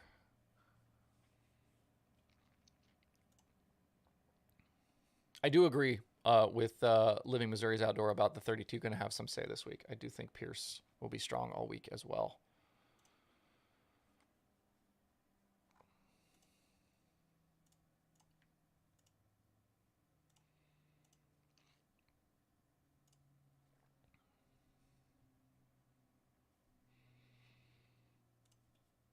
If you're in here right now, make sure you hit the like button, subscribe to the channel if you don't do so already. We're at 13,120 subscribers right now at the moment for the channel, which is kick-ass. Big fan of that.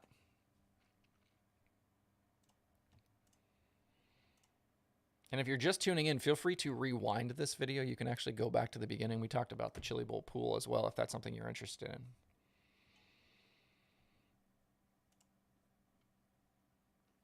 Carson Elledge, time to knock some rust off practice day. She's in a good car with Dave McDalby. Hopefully she keeps all 4 wheels going the right way.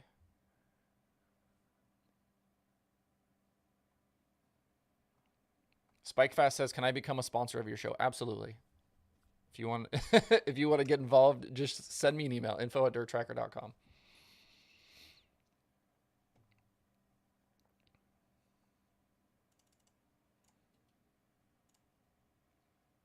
Yeah, and if you're a racer yourself and you need a camera mount, check out my guy Dan with his MSP mounts. I know you've seen me talk about them on the Daily Show a lot, but you're going to see a lot of these in the building this week. I love when you see the cars roll out and they've got 4 GoPros along the back of the cage.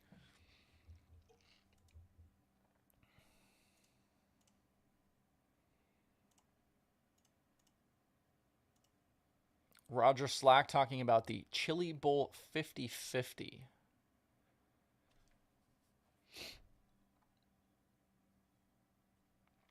Online and mobile sales for the Chili Bowl charity raffle benefiting the DRC Foundation and CRSOK Tulsa, Counseling and Recovery of Tulsa, are now available at chilibowl.com/50/50. Must be within Oklahoma at the time of purchase. This is feels very much like the Eldora 50/50. Do I plan on staying live for the practice when they go live at 1? Probably not. I don't know that we'll make it that long. I'm also getting kind of hungry. We've been live now for an hour and 40 minutes.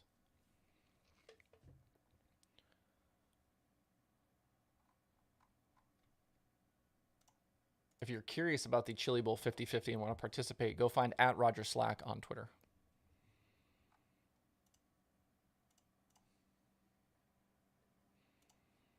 Roger, obviously the past promoter at Eldora, doing lots of things behind the scenes these days. Roger is a super interesting guy.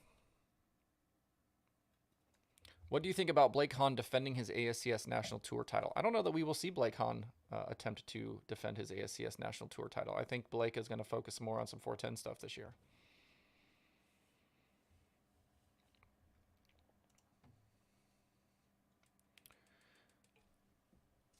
Tanner Thorson, defending champ, hard to not see him as a favorite. Yeah, but I don't know. I don't know about Tanner. I think Tanner is as likely to win the Chili Bowl as he is to be, to have issues and be in a D main. We didn't see Tanner run a whole lot this year after he parted with Reinbold Underwood. I know he's trying to get his own midget stuff going. He's going to need a little cash to do that. We saw him run a little bit towards the end of the season.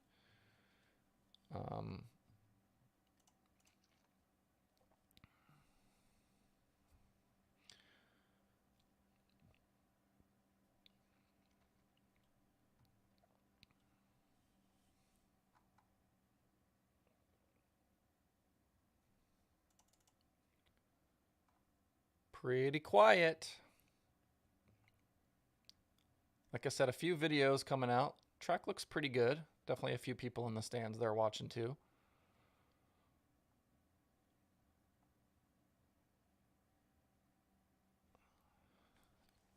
If you guys want to do another one of these lives, I don't know if you remember last year, we did a live in between, kind of when they were doing all of the feature track prep.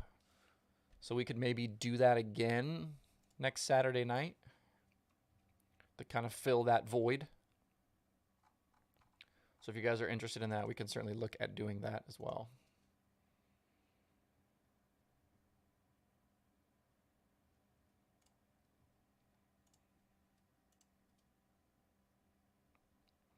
Yeah, Spence talking about the Eldora thing with the 50-50. Yeah, as long as you're in the state of Ohio, you can participate in the Eldora 50-50. That's what it appears even with this thing too. As long as you're in the state of Oklahoma, you can participate in the Chili Bowl 50-50.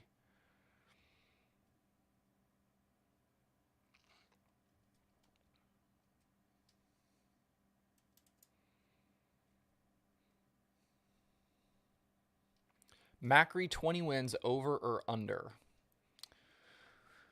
I don't know. I would say over probably. Macri had 23 wins in 2022. And Joe Mooney's going up there to be his crew chief. I think Joe is a super smart guy. Obviously, 4 straight championships with Brad Sweet. So Joe obviously knows how to go fast.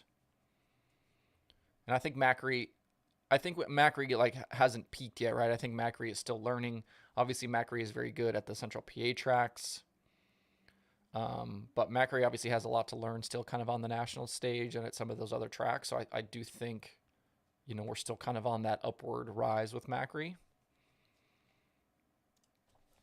I do think the hiring of Joe Mooney probably shows that those guys are going to travel more this year because Joe's going to have a big notebook about all these other racetracks.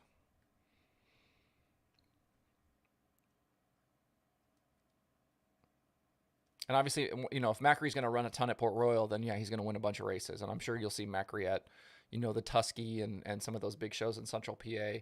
But I do think, you saw Macri win on the road last year, and I do think you'll see more of that.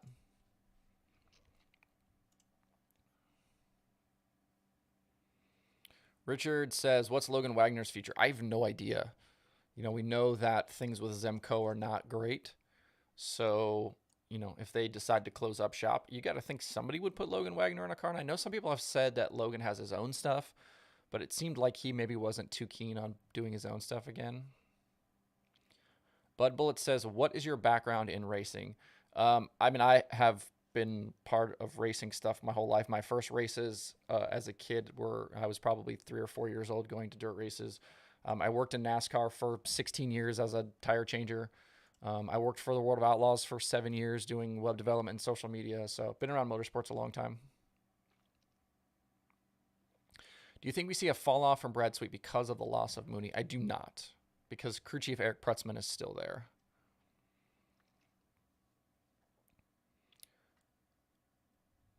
Spikefest says he's sponsoring Jason McDougal and Cameron Key at the Chili Bowl this week. Nice.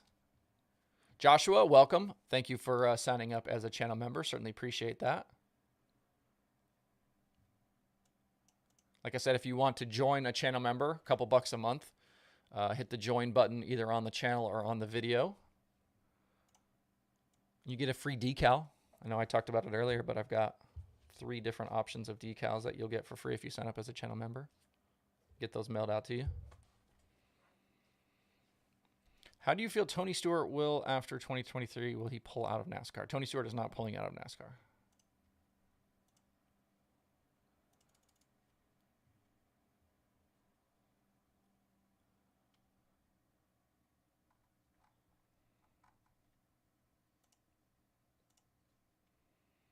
If you guys want like information, I went and looked to see the Brent or the Anthony Macri win list. If you guys haven't checked out sprintcarratings.com, super interesting website. Bill does a very nice job with a lot of the sprint car stuff he does. Kind of similar stuff that I do with the analytics section, but Bill just kind of focuses just on some sprint car stuff, and he's got his rankings. But the interesting thing that Bill tracks is all of the money won. So if you're curious how much drivers win in terms of the purse money, it doesn't include championship stuff, anything like that, tow money, but he does have all of the purse money in there. So if you're curious about guys, how they do this year in sprint car racing, how they've done in the past, he's got all of that win money on there. Evan says, how do I feel about Hunt the Front? I like Hunt the Front. I think those guys do a great job. And I've known Joshua, I've known for a really long time because when I worked for the World of Outlaws, he was the PR guy for the late model series. I've interviewed Joshua a couple of times. I mean, those guys have the biggest dirt racing YouTube channel there is.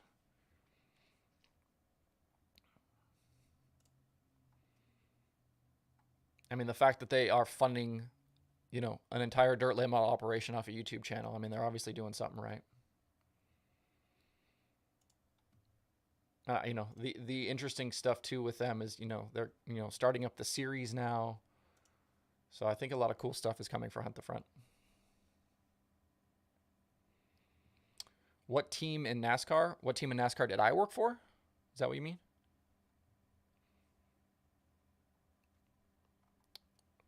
Would I ever expand to covering a modified series like USMTS? We talk about USMTS a lot.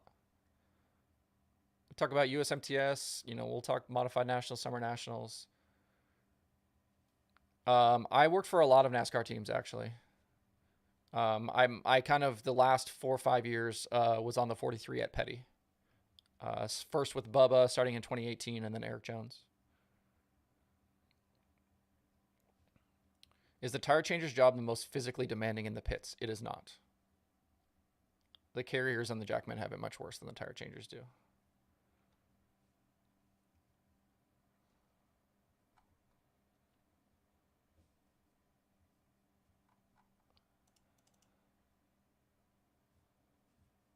What do you guys think about Hunt the Front? I don't know how you can have, I feel like sometimes you get kind of some hate for Hunt the Front, and I don't really understand why.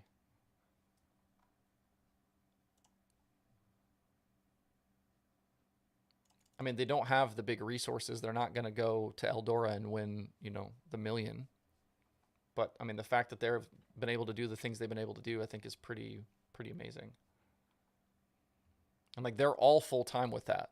All 3 joiners and Jesse, those guys are full time because of that Hunt the Front YouTube channel and their merch and the Patreon and the sponsorship they're able to get for the YouTube channel. And that's when I talk about content creation, on the daily shows and things like that. I don't understand why more people don't do it. And it's, there are obviously opportunities to reach your fans and, to have more reach for sponsors, but I feel like people don't realize how much money is actually able to be made. And the fact that Hunt the Front can fund their dirt late model team off of the channel should be enough evidence to show that. But I think that's why you're seeing, kind of the expansion into some of this other stuff. If you look at, Sheppy and his team this year, now that he's on his own deal, kind of away from Rocket, I think you'll see, and you are seeing a lot more kind of social media stuff from Brandon Sheppard, which is great. That's what the sport needs. We need more Instagram accounts. We need more YouTube channels. We need more TikTok accounts. We need more all of that stuff.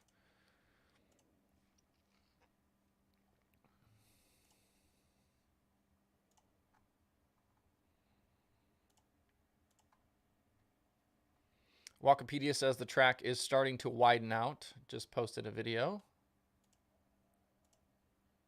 Looks pretty good.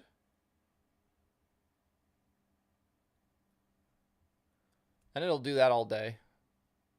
Obviously, the more sessions they run on it, the wider it'll get. How much can you really make on YouTube? I heard it's $3,000 per 1 million total views. My channel makes anywhere from $5 to $6 for every 1,000 views. So you can do pretty well. And that's just what AdSense pays you. That's not what, if you have a membership program like I do, that's not if you sell sponsorships on your own, any sort of branded content. So like that's just what AdSense pays you.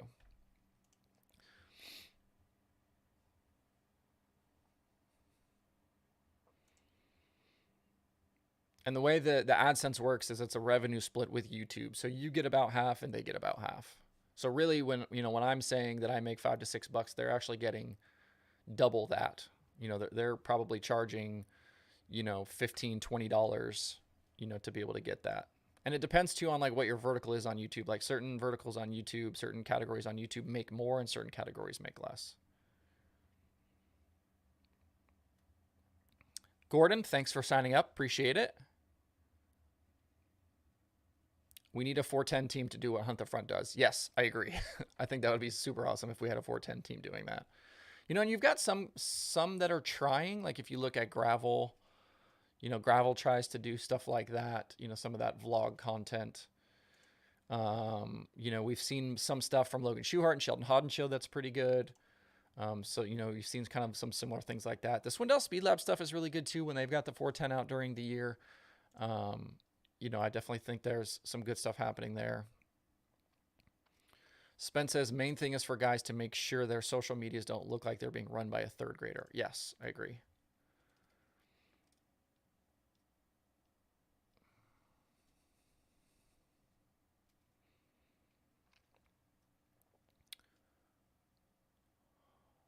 Dirt Devil says, new to your channel, can you tell me more about yourself and your background? Like I just said a few minutes ago, worked as a tire changer in NASCAR for 16 years. Worked for that World of Outlaws for almost exactly 7 years. Did web development, social media for World of Outlaws. I've worked in other sports. I worked for the hockey team in Florida. I've worked for promoters that did IndyCar races. I've done all kinds of stuff.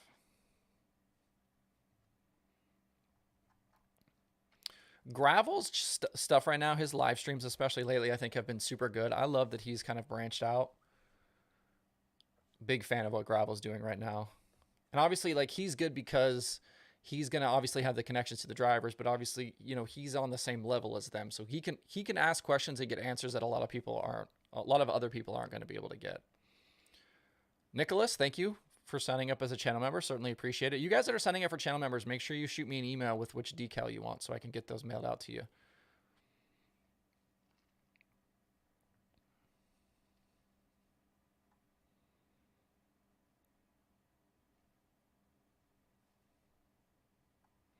RA says, not a Hunt the Front fan. Not sure why. If it's not for you, it's not for you. I don't have a problem with that.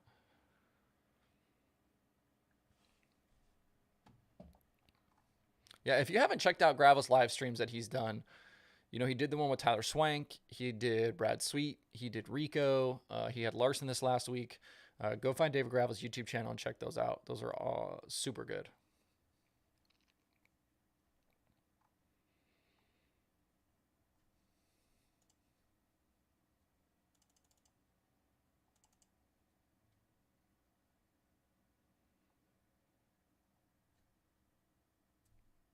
Tyler Burnett tweets, I almost witnessed a fight at the top of the ramp. It's Sunday practice. We're fighting already? It's just practice. Come on, guys.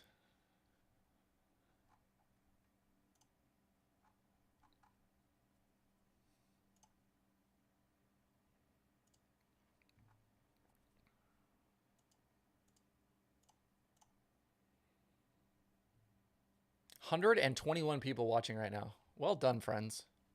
Well done.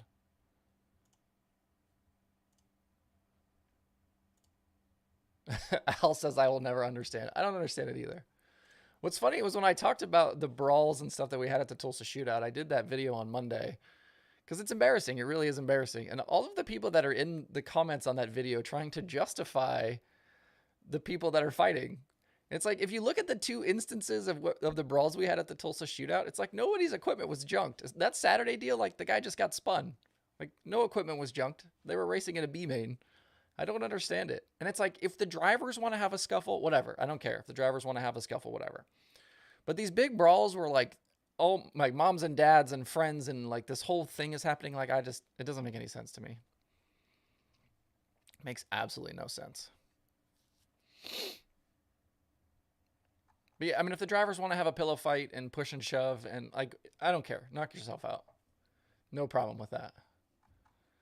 But the big brawls, I'm not here for. It's dumb. And people are like, you've never owned a car before. You've never competed before. I have competed before. I've worked in racing for a long time. I've been on teams. Millions and millions of dollar teams. Been in big situations, been crashed. Had people about run me over on pit road. Never tried to fight anybody. Not once. Brian says he went to high school with Cody Dara. That's a name we haven't heard in a while.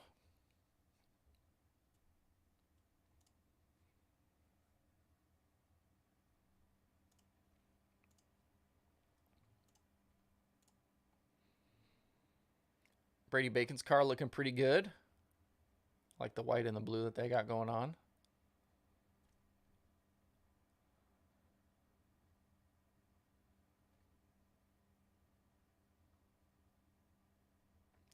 Nicholas says, do you think Hunt the Front should stick to 604s? They win a lot of 604 or develop their super program.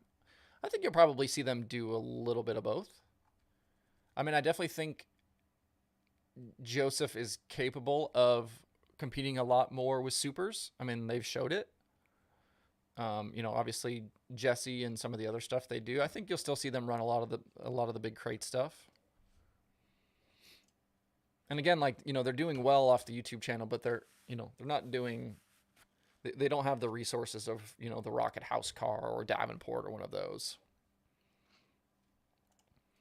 So I don't think you'll see them, run a national tour or something like that, especially now that they've started this series. I think they'll stick around the Southeast a lot. You'll see them at, some big shows, things like that.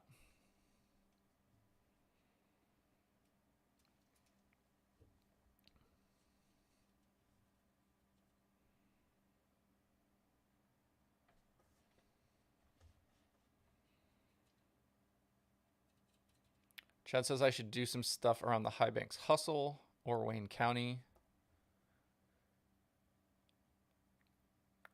What NASCAR teams did I work for? A lot of NASCAR teams. I finished my career, probably finished my career here with Petty. I worked at Roush. Where else have I been? Germain. Actually, if you look behind me, my Geico helmet right here. This was from working for Casey Mears on the 13 car. I've won a couple of Truck Series championships with Sheldon Creed. There's a championship hat. Actually, my rings are over here as well. I wonder if I could... Give me 1 second. Hang on, I'll get my rings. I'll be right back.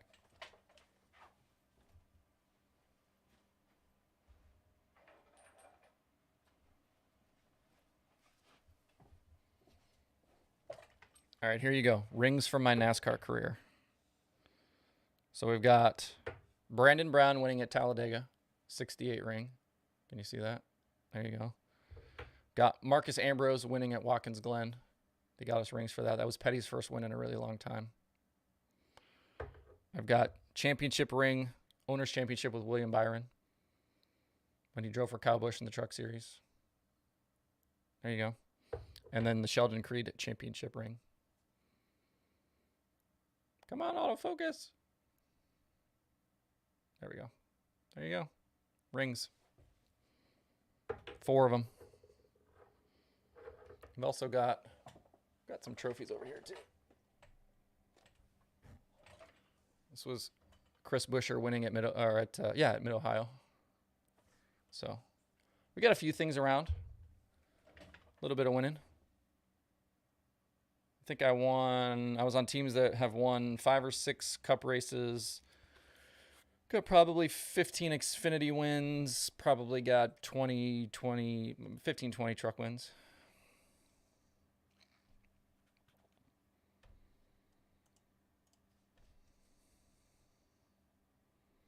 Yeah, Ambrose was an interesting guy.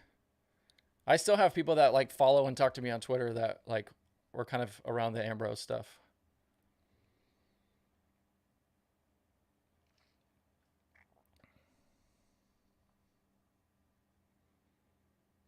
Dude, that year with Byron winning the championship was so disappointing. We were driving away at Phoenix and blew up late in that race. It took us out.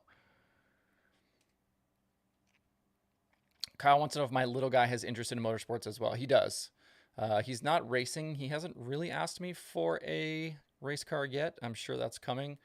But he watches some of the dirt stuff with me, and like we're super big Formula One fans. So he's definitely interested.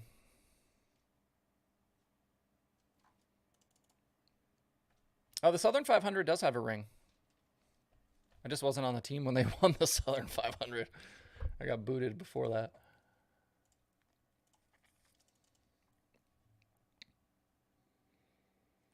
Well, we are coming up here on 2 hours. Appreciate everybody tuning in. Make sure you like and subscribe if you don't do so already. Andrew says, thoughts on Rudine racing struggles? Is it the crew, equipment, driver, etc.? I'm not really sure what the Rudine deal is. I mean, you know, we're on second driver now. I know there have been crew changes. I mean, it's hard to think that they don't have the best equipment. I mean, Kevin Rudine certainly has plenty of resources for that team available. But I mean, sometimes that's just how racing is. You can have the best of everything and still not win. You know, hopefully they're able to figure it out. I like Zeb. I think Zeb is talented. I mean, Kevin Rudine has been around for so long as an owner and a supporter of racing.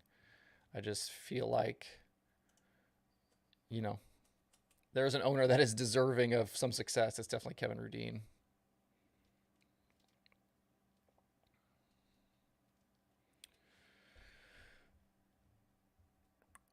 Chris Wilner updated on Twitter. Flow going live 2 p.m. Central Standard Time for about an hour of live action and updates. Who is their crew chief right now? I'm guessing you're asking about the Rudine crew chief. I'm not even sure who the Rudine crew chief is right now, if that's who you're asking about.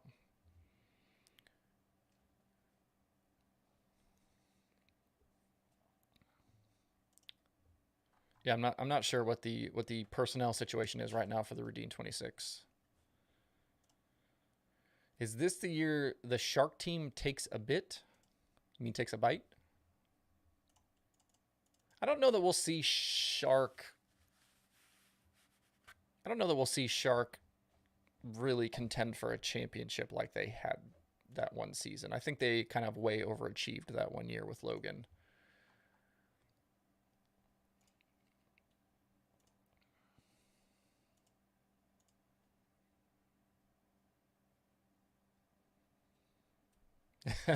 That's what I thought you meant.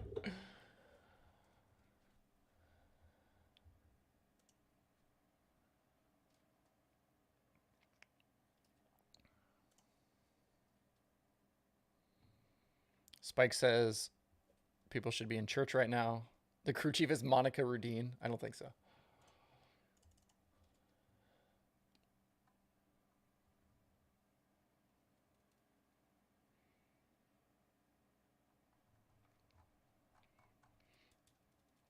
Sean says can't get a hat, always sold out.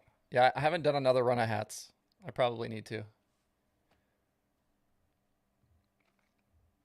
Chad says most people believe you can make a huge salary working crew jobs. Is that a fact, or do most of your guys work other jobs? What kind of crew guys? Talking about NASCAR or dirt racing stuff? Do I think Tanner Holmes has a chance to swing? I think Tanner, like, I don't think Tanner has a chance to win. You know, Tanner doesn't have hardly any experience in a midget. I do think Tanner has a chance to be really impressive this week. In NASCAR, it depends on who you work for and what series you work. I mean, I certainly made a nice living. And I had other jobs, but I had other jobs just so I wasn't sitting around a lot. And I mean, I have a college degree. I was, I was like, I have this college degree. I should probably use it. Spike Fest wants me to do a black shirt with just my logo on it. I could probably do that. I've thought too about just having Kane Screen Print just get their designers to just make me some sort of dirt tracker situation, maybe with cars or something on it, just letting them run free. But I'd like to sell a few more of the shirts that I have now before I go and get more merch.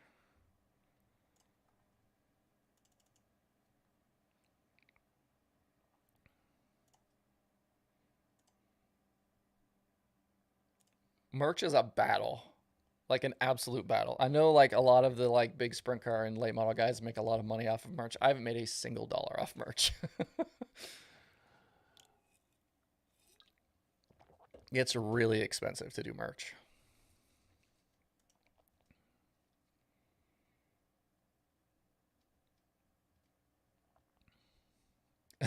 You'll make gabillions. Are we seeing the beginning of NASCAR pricing themselves out? Pricing themselves out of what? At the Chili Bowl Nationals, who should I keep an eye out for? Buddy Kofoid. I'm not drinking a White Claw. It's noon. I'm drinking Celsius Peach Vibe. It's an energy drink. Favorite PA posse driver? Ooh. I'm not sure. There's so many good posse drivers. I'm having fun right now with Chase Dietz because he's been doing like all of the like TikTok and YouTube content. I'm kind of here for Chase Dietz right now. Is NASCAR pricing themselves out with sponsorships? No, we are way like NASCAR is coming back down in terms of sponsorship pricing. Does Tanner make the show? I don't think Tanner will be in the Saturday night feature. If he did, that would be amazing. But I don't think that's going to happen.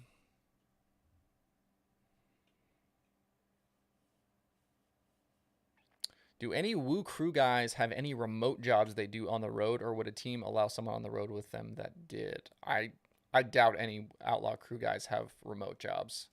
That schedule is pretty brutal. I don't know how you could fit in another job in the middle of that.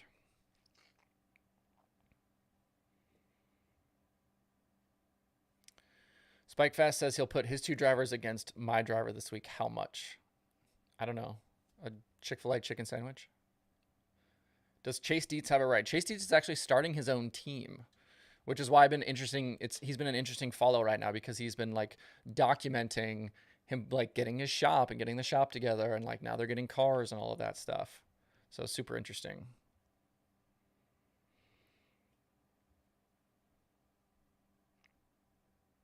Why is NASCAR losing all their big money sponsorships? What sponsorships are they losing?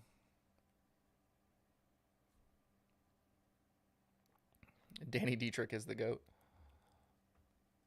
I feel like Jacob is or will become a better driver than Logan, says Andrew. I don't know that that's true.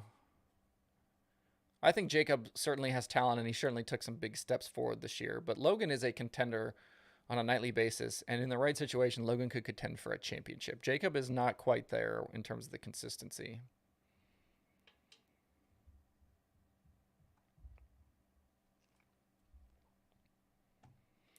He says FedEx and M&M's to name the two big ones. Yeah, but I mean, sponsors come and go in NASCAR all the time.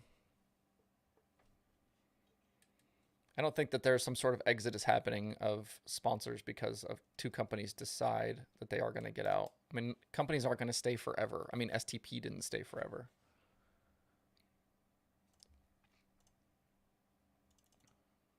There's still plenty of money and plenty of interest in NASCAR as much as people are hoping for its demise. NASCAR is still the biggest form of motorsports in this country by a wide margin.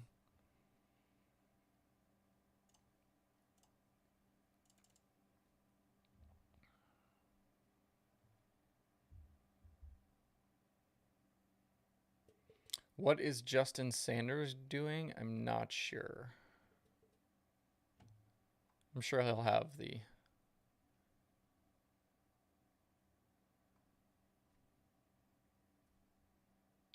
Hooters and Miller don't sponsor NASCAR anymore, therefore it must be dying.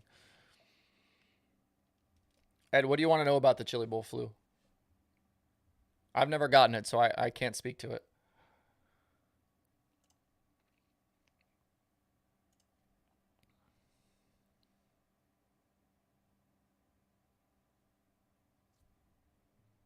Is it real? I mean, people get sick at the Chili Bowl every year, and I know people that have gotten in the last like got COVID at the shootout. I mean, there is definitely some version of getting sick at the Chili Bowl that happens.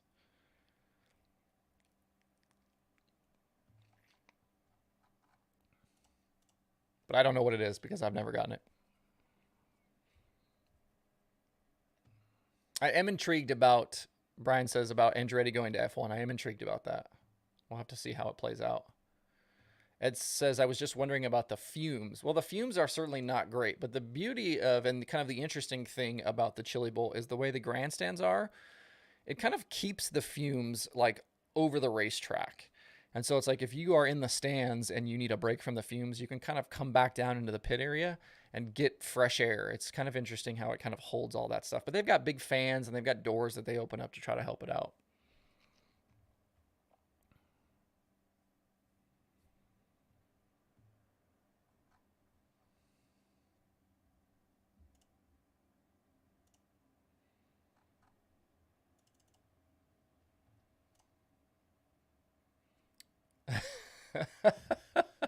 If you guys follow Flea Ruzick on Twitter, he just tweeted 357 days to prepare for Chili Bowl Nationals, and I just had to loan Team Dunlap a 9/16 on the ramp. I love it. We'll definitely have to give Dunlap crap about not having a 9/16 on the ramp.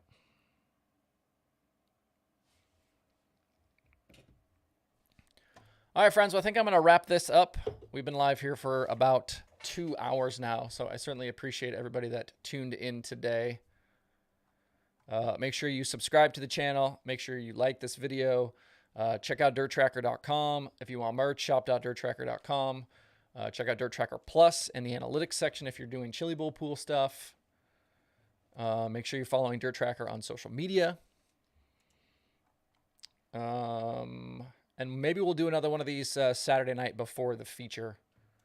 So we'll definitely talk about this week on the daily as we get a little bit closer, but we'll probably do that. So, and if you guys have questions, you guys want to find me, my DMs are open across social media. You can email me, info@dirttracker.com.